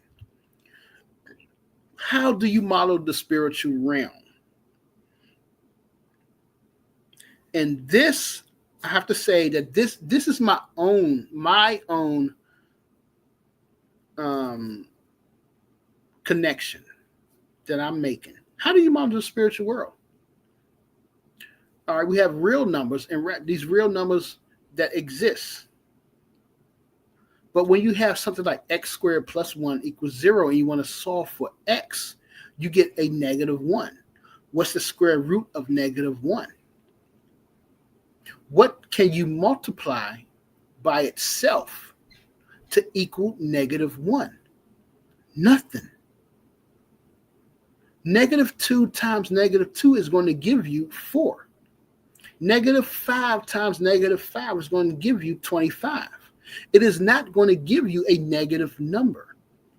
Only if it's -3 times 3, you're going to get a negative number. But those are not the same two numbers. I think it's funny. It's funny how like the kids, so many kids, the kids when they do the work and they give you the answers like that's wrong. And they like, how that's wrong? Like it's supposed to be negative. But wait, that's the same number. And I'm like, no, it's not the same number. -3 and 3 are two different numbers. But anyway, a number, you're looking for a number that multiplied by itself is going to give you a negative. And that doesn't exist. That's why we call it imaginary numbers. They don't exist, but yet they do exist because they're actual applications to imaginary numbers. Everybody, saying, you guys who have degrees in computer science, understand that. In engineering, electrical engineering, understand that. You use negative numbers to calculate, the capacity of the circuits and stuff like that. So we know they exist, but then again, they don't exist.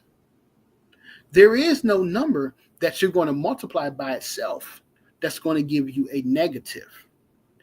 And so the connection that I'm making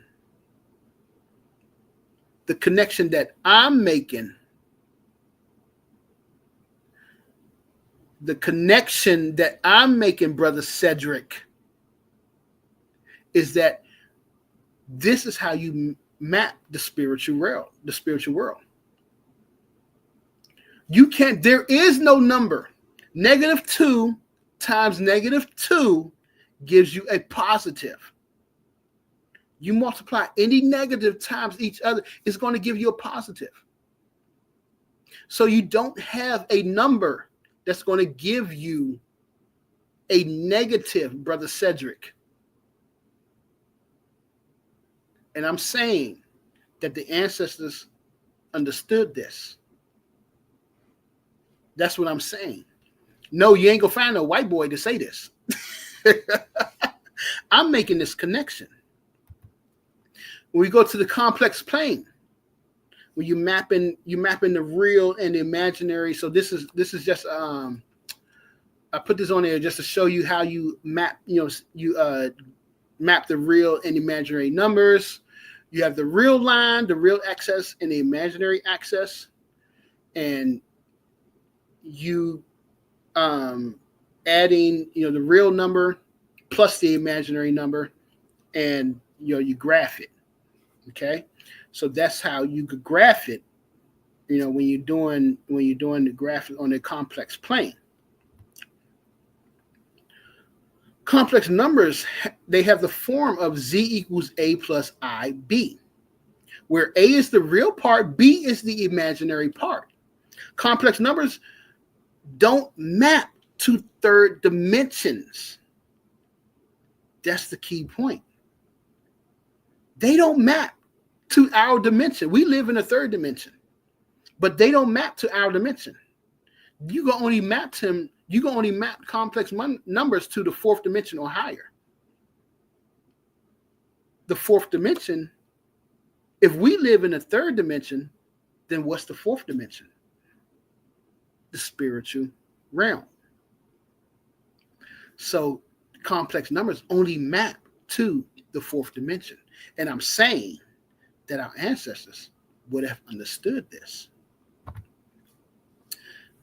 This is also just a view of how you mapping complex numbers in the complex plane. And the interesting part about mapping complex numbers is that they make the spiral. Again, back to the spiral. They make the spiral coming up from the plane, from up. So say like the floor. They make a spiral coming up from the floor when you map them. Okay. And quoting the brother, in traditional African science, there is no distinction between the field of investigation of science and that of spirituality, because the ultimate objective of all knowledge is the spiritual realm. Since the physical domain is only limited perception of this reality, traditional African science attributes the lowest profile to the physical, as shown by its emphasis on revelation, intuition, and oracles. So, in traditional African science, they investigate the physical world. We look at the physical world, but they also look at the spiritual world. How can if you pouring libation, if you're talking to the ancestors, okay, how can I map the spiritual world? What is the spiritual world? What is what is this that I'm looking at? As a person who's interested in math, you would ask the question, how can I represent this mathematically? So I'm making the connection that it is through complex analysis that our ancestors was able to make the connection to the spiritual world. That's what I'm looking at this as. Okay. From Michael Barr on the Fourier's theorem on real division algebras, mapping complex numbers. Okay, this is a paper that he wrote on complex numbers and how they do not map to our dimension. So I'm leaving this up because you guys could look this up so you can read it yourself. I don't want to go through it all because it'll take too long. However, he showed, and he's not the only person. This not the only person. This is just a mathematical fact that complex numbers do not map to 3 dimensions. They can only map to higher dimensions. Okay, so yeah, this is a good paper, and he goes through this. And in the paper on, if you look down,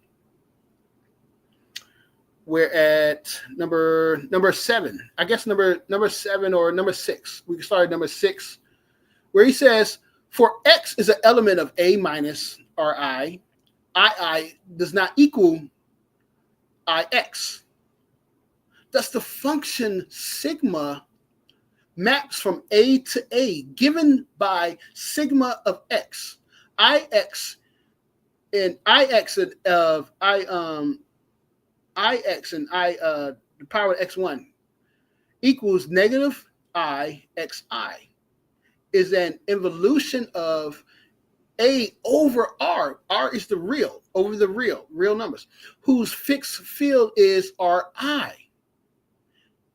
If xi equals ix, then rix is a commutative field finite degree larger than 2 over r, which is not possible. You cannot do it. It cannot map to a degree. It just saw it larger than 2. It will not large. It's not going to map. So let x prime equals. It says let a. I'm looking at number 7. A prime equals a. X is an element of a such that sigma of x equals negative x. Then as a vector space, a equals a prime plus ri. Just right. He just wrote just right. So you got x equals x minus sigma x over 2 plus x plus sigma x over 3. A is 4-dimensional. For any x, there's an element of a prime, left multiplication by x interchanges a prime. Is that my a prime? And is that my mouse? I can't see that. Is that my? Oh, okay. Interchanges a prime and ri. Hence, a prime is also 2-dimensional, and a has dimensional 4. So basically, if you look down, basically he's just saying that you cannot map this to 3 dimensions because it cancels out. And if you look down at 10 and 11, he shows you how they cancel out. And it just doesn't equal in our dimension. So it only maps, complex numbers only map to 4 dimensions and higher. They don't live out of dimension. So the 4th dimension is the spiritual realm. That's where you can map it to. And we already know, and when you're dealing with mathematics, you deal with 4 dimensions. You get into 4th dimensional realms and talk about topology, and we get into topology and real analysis, you get into 4 dimensions. And for the 4th dimensional realms. Geometric facts about the 4th dimension are just as easy to state. The 4th dimension can be thought of as a directional perpendicular to every direction in 3-dimensional space. Okay? In other words, it stretches out along an axis, say the w-axis, that is mutually perpendicular to the familiar x, y, and z axis. So basically, you're looking at this cube, a 4th dimensional cube, which is called tesseract.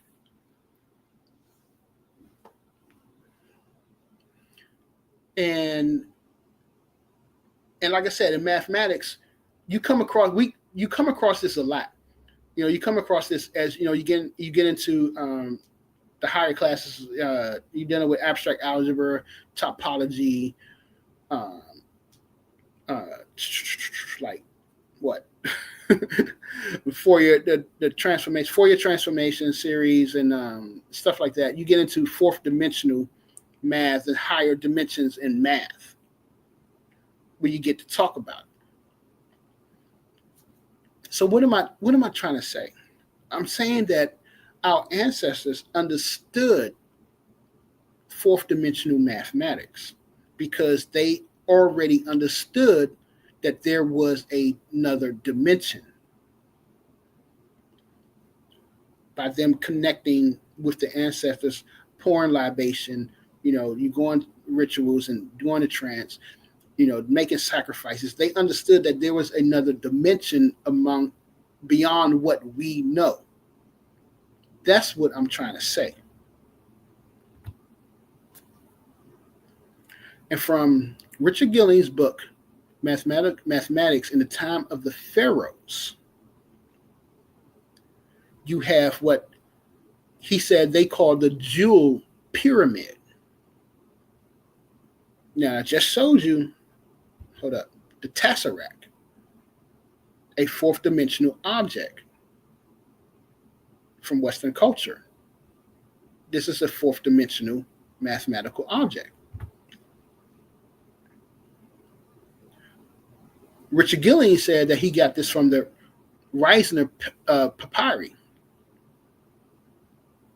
that they gave instructions on how to construct a jewel pyramid. What does that look like to you all? Fourth dimensional object.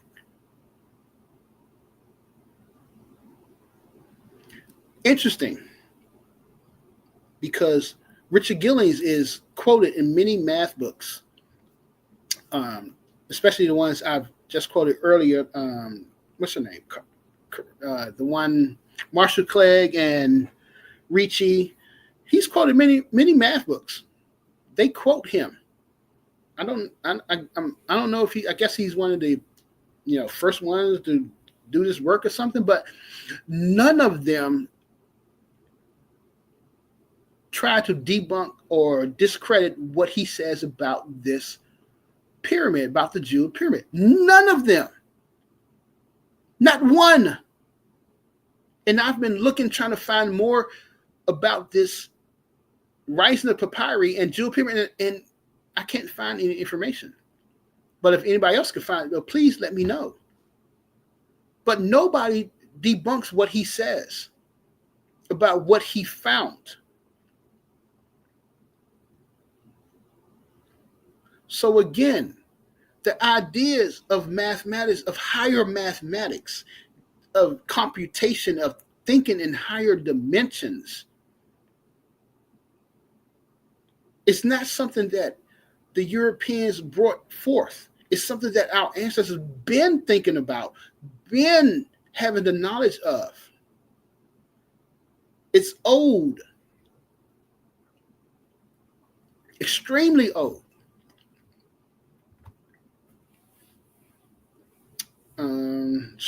This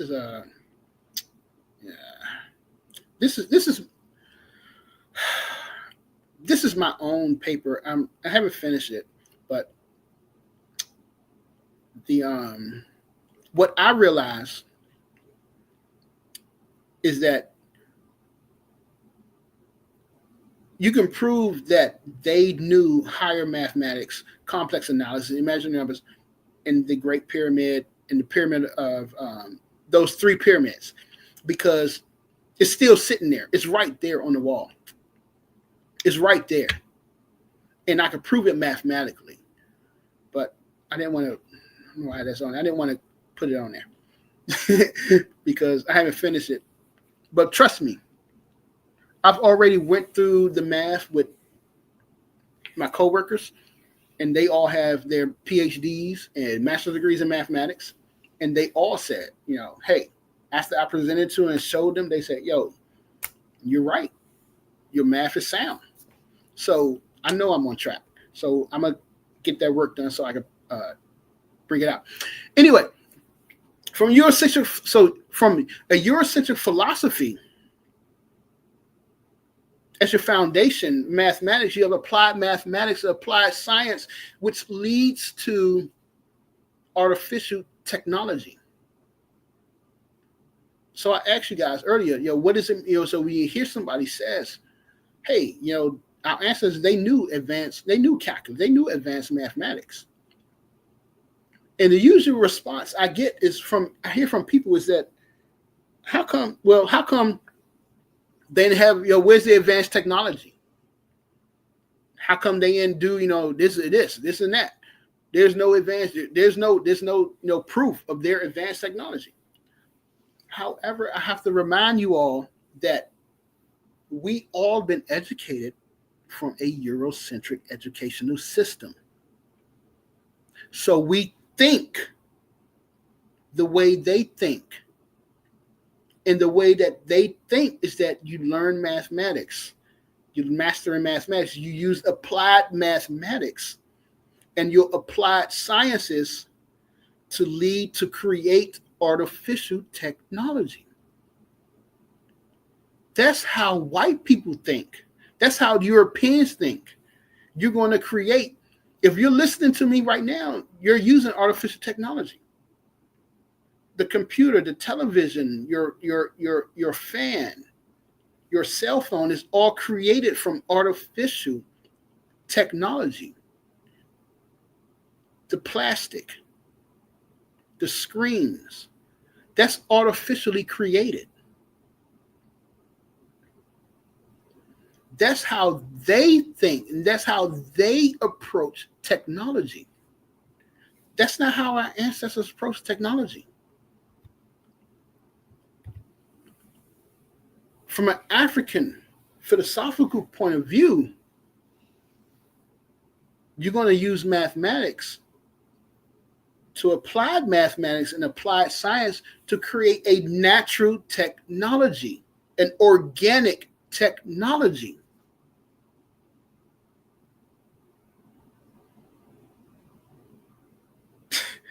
I don't think you guys comprehend it. I don't think it's easy to comprehend. Remember, African philosophy is the complete opposite of European philosophy. Their epistemology is complete opposite. So they're not going to create a technology that goes against Mayat, that's for destroying and polluting the earth, polluting the river, destruction of the trees. They wouldn't do that. They're going to create something that's organic and natural to the environment. That is why we don't see their technology. That is why we don't understand how they did things.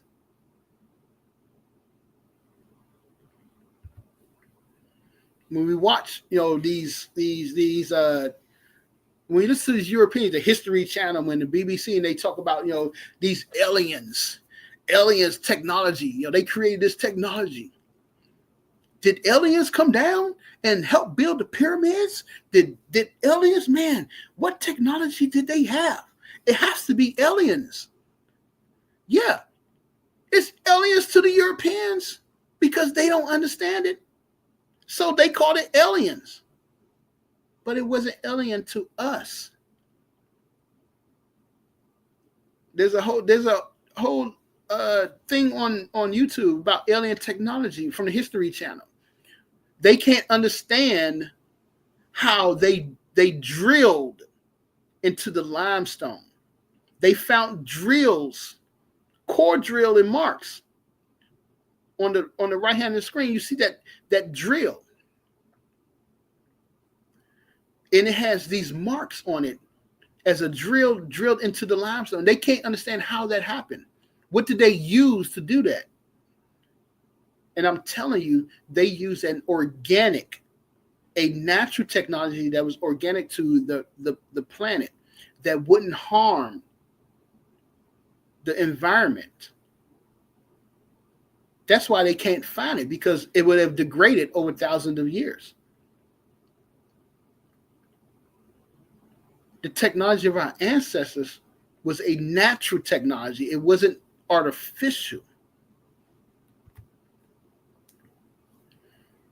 And this they found in the sarcophagus of Akhet from the 4th dynasty. This sarcophagus weighs what? They said 4 tons. The lid itself is 2 tons. 2 tons. What is that? What's that? 2 tons is what? 4,000. I think 2 tons is what? 4,000 pounds. That is crazy. How do they lift 4,000 pounds? And they have drilled marks. As you can see in the picture, those holes on the top are drilled into the sarcophagus, into the lid of the sarcophagus. They can't figure out how that happened, how they did that. What did they use to drill in that? Nothing that they've been trying to use copper tools and, diamonds or whatever, and they can't figure out. Like what? And I'm saying that the technology that our ancestors had was advanced. However, it was a natural, organic technology. But we can't perceive that. We don't understand that because we grew up in a Western culture. So we think like the Westerners think. We think technology, needs to be artificial. But I'm here showing you that it doesn't have to be artificial. Advanced technology also could be natural. The advanced physics of the ancestors. Let's talk about advanced physics. Particle in a box. Y'all know, some of y'all about to know where I'm about to go with this, y'all. Particle in a box. What is a particle in a box? What does that mean? So, for some of y'all guys who took physics, you understand the particle in the box is the measure of a electron or the particle, the energy of the particle within, certain parameters. As you can see on the screen, from 0 to L, you look at the bottom of the screen, from 0 to L, you're looking for that measurement of the electrons. All right, from UX to UX, from outside the box. You're not looking for that. It doesn't matter. You're looking for what is the measurements from 0 to L? What is the electrons that you can measure from 0 to L? And this is a 3-dimensional box. It's the same thing. You're going to use what's called the Schrodinger equation to try to solve the measurement of the particle in the box. Okay. Now, I mean, the equation looks crazy, but it's not. It's really not. I mean, once you go through it, you differentiate, derive it, take the second derivative and you integrate psi. It's really not that hard. It looks like it's hard because all of the letters and stuff like that. And the 3-dimensional actually true. The 3-dimensional is kind of more difficult than the 2D one. So people usually always use the 2D one to solve it. The 3-dimensional one is more. It kind of is more a little more difficult. But the particle in the box is the same thing. You're looking for the measurement between like I said, the U0, and you want to know that what is the measurement of the energy of that particle between those walls. Now, I know some of y'all, come on, no, stop it. They wasn't, no. And I'm saying no.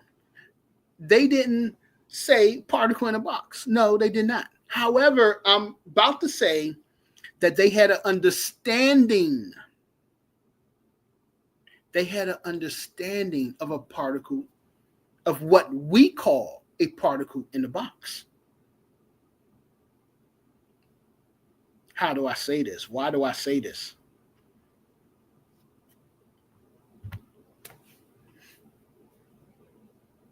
Let y'all marinate on that one. Let y'all marinate on that one. The King's Chamber. No white person, no white people are going to make this claim. None of them have made this claim. I'm making this claim myself. And I can only, and truthfully, yes, I can only do a meta-analysis because, I haven't been to Kemet. I haven't been to Egypt. So I can only do a meta-analysis on this. Okay?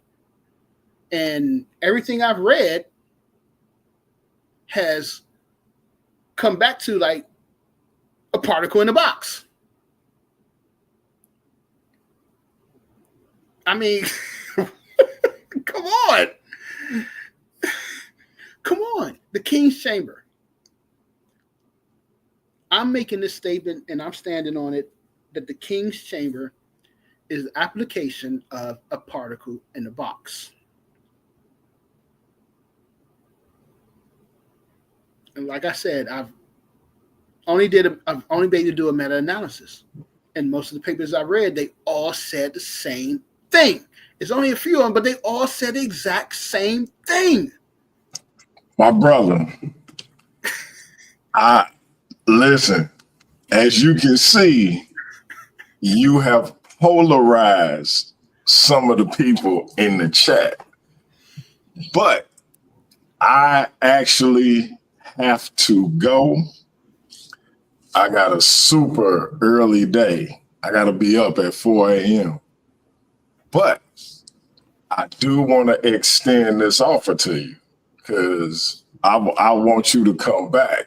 Now, we can do it again next Monday or we can do it sooner than that, depending on what your availability is, because I definitely want to do a part 2 and have you finish this thing. All right, definitely. All right. So we could close it out right here. I was about to wrap it up anyway. So yeah, definitely we can close it out right here. Okay. And again, I do want you to engage with the audience. So I do want you to come back. I got somebody coming on tomorrow. I'm gonna make sure that that's confirmed. But if that's not confirmed, I'm gonna hit you up and see if you're willing to come back, because I do want to see what the engagement is gonna be like with you and the chat. Because I see Lucifer the Devil, aka Jashub, is in there going ham. So yeah, I think you got the people attention, my brother. So yeah, go ahead and get ready to wrap it up, and we're gonna figure out when you can get back in here. All right. So yeah,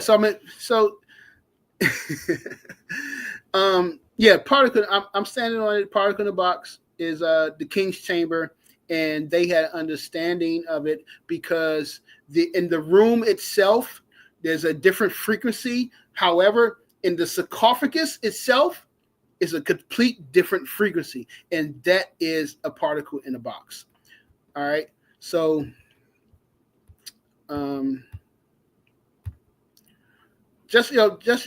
ended up so my whole thing is,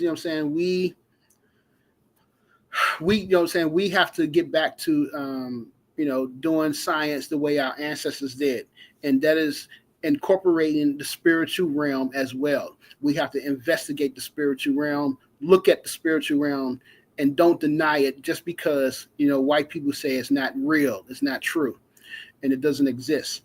So, and once we do that, I believe that we will leapfrog over everybody else, Europeans, the Chinese, everybody else. We will leapfrog past them hundreds of years, scientifically, because they cannot do what we do. And that's why they keep, us in this, this state of stupidity, for lack of a better word. So that's what I'm saying. We have to get back to that, incorporating the spirituality and the science. Just look at the brothers and sisters over on the continent now, that's using technology, just they use it, the way that we use it today, but they making advancements just by using water. You know, I seen a thing on TikTok with a girl using water to make electricity. You know, it's stuff just simple stuff that they're doing now. Now imagine if we got back to incorporating, you know, in the realm of spirituality and doing what our ancestors did. And I have to point out, you know, all they did was put block on top of block, and those buildings been sitting there for 4,000 years.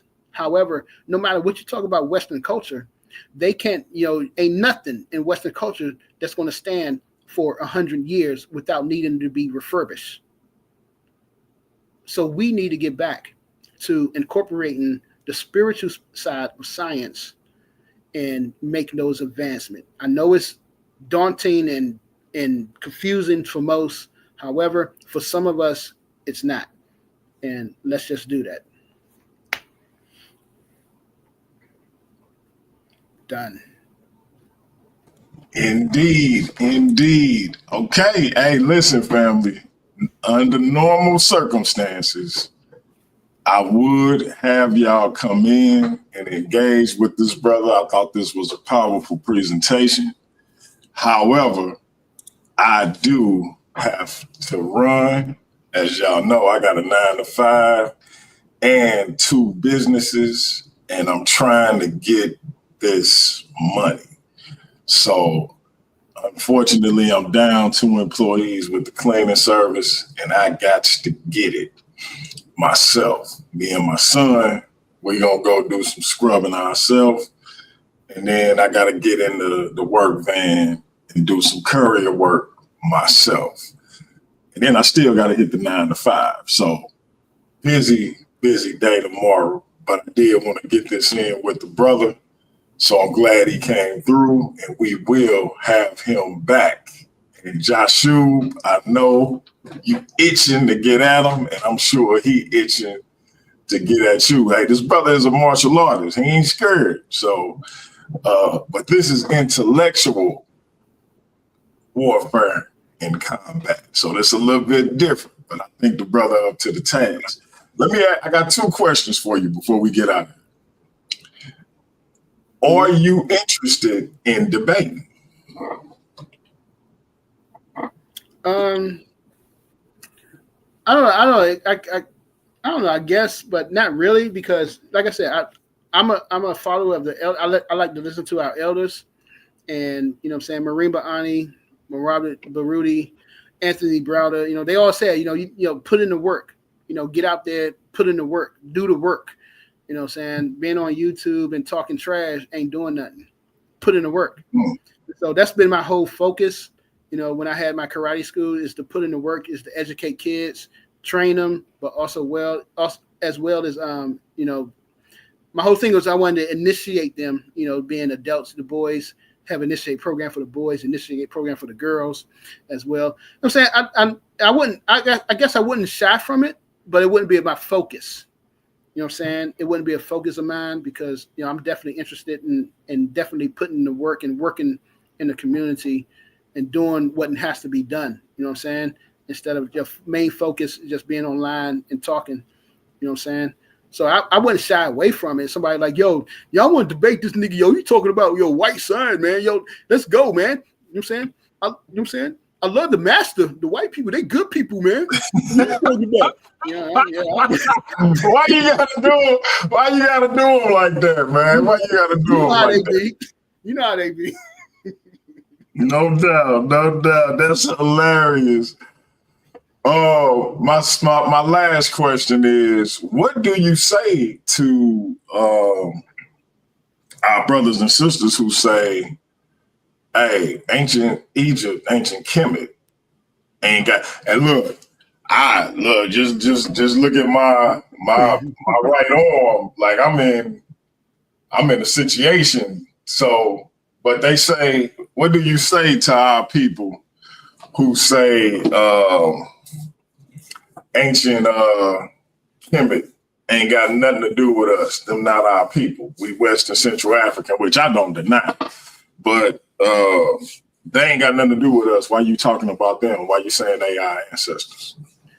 Because they are the pinnacle of the zenith of African culture. And from my understanding, from what I've been reading, a lot of the brothers, a lot of people from South and Central Africa came together at that point in time and created the civilization of Kemet. So they are the zenith of African culture combined.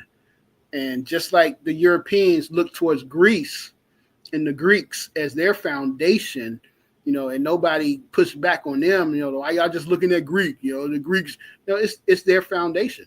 It's the same with us. Kemet is our foundation. You know what I'm saying? It's the zenith of the culture. And yes, we can see a lot of the same similarities in Central Africa and West Africa and South Africa. However, the thing is that Kemet was the oldest, and the foundation, it dates back as the oldest, is where they come, and it's the foundation of the African culture of the people, of Black people.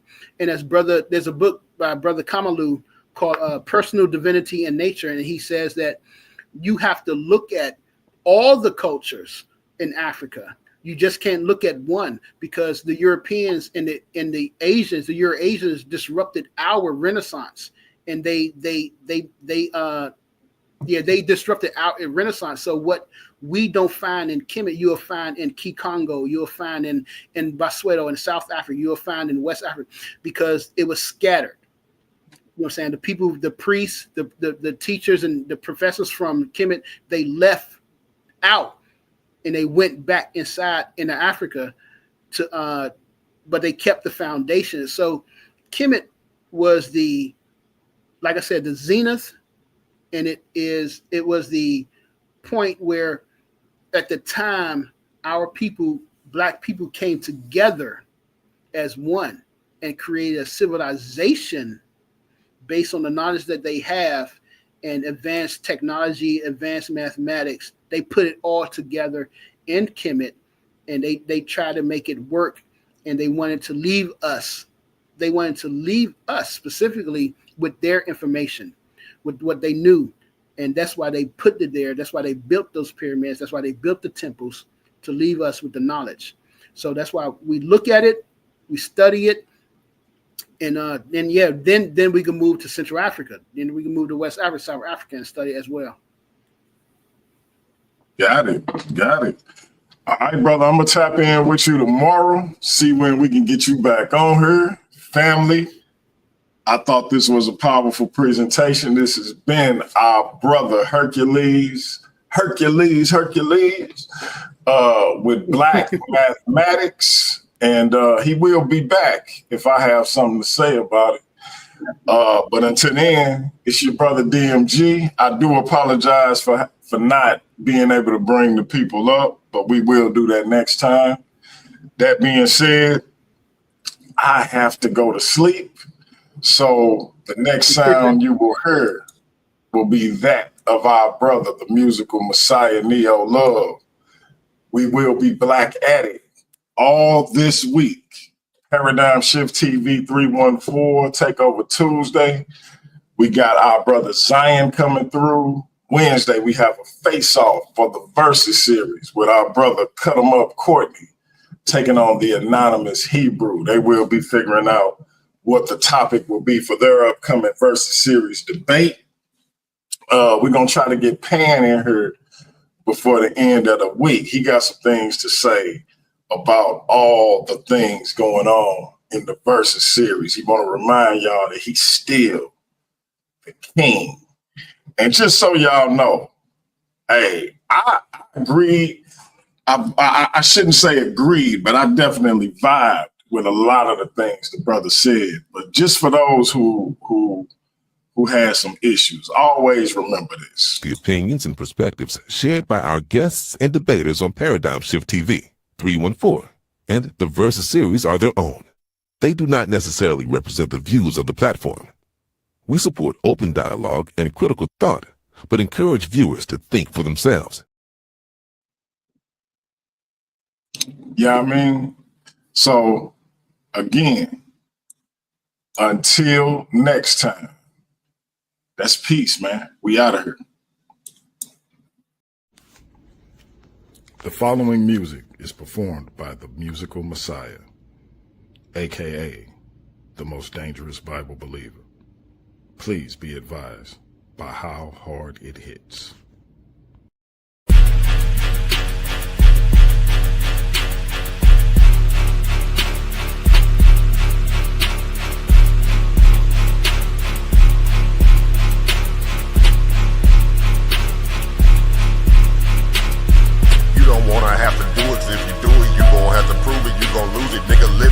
For my paradigm, shifting time from one state of mind. Something like the truth is, yes sir, I can prove it. Go ahead, bring the hallelujah to the back up on the beat, back up on the sweet, pack up all who speak that on O&E.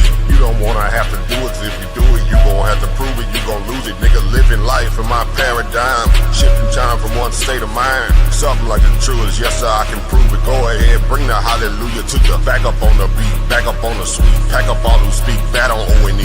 You might know that Neo love, but Neo love, but when he above. Switching lanes in the turning lane.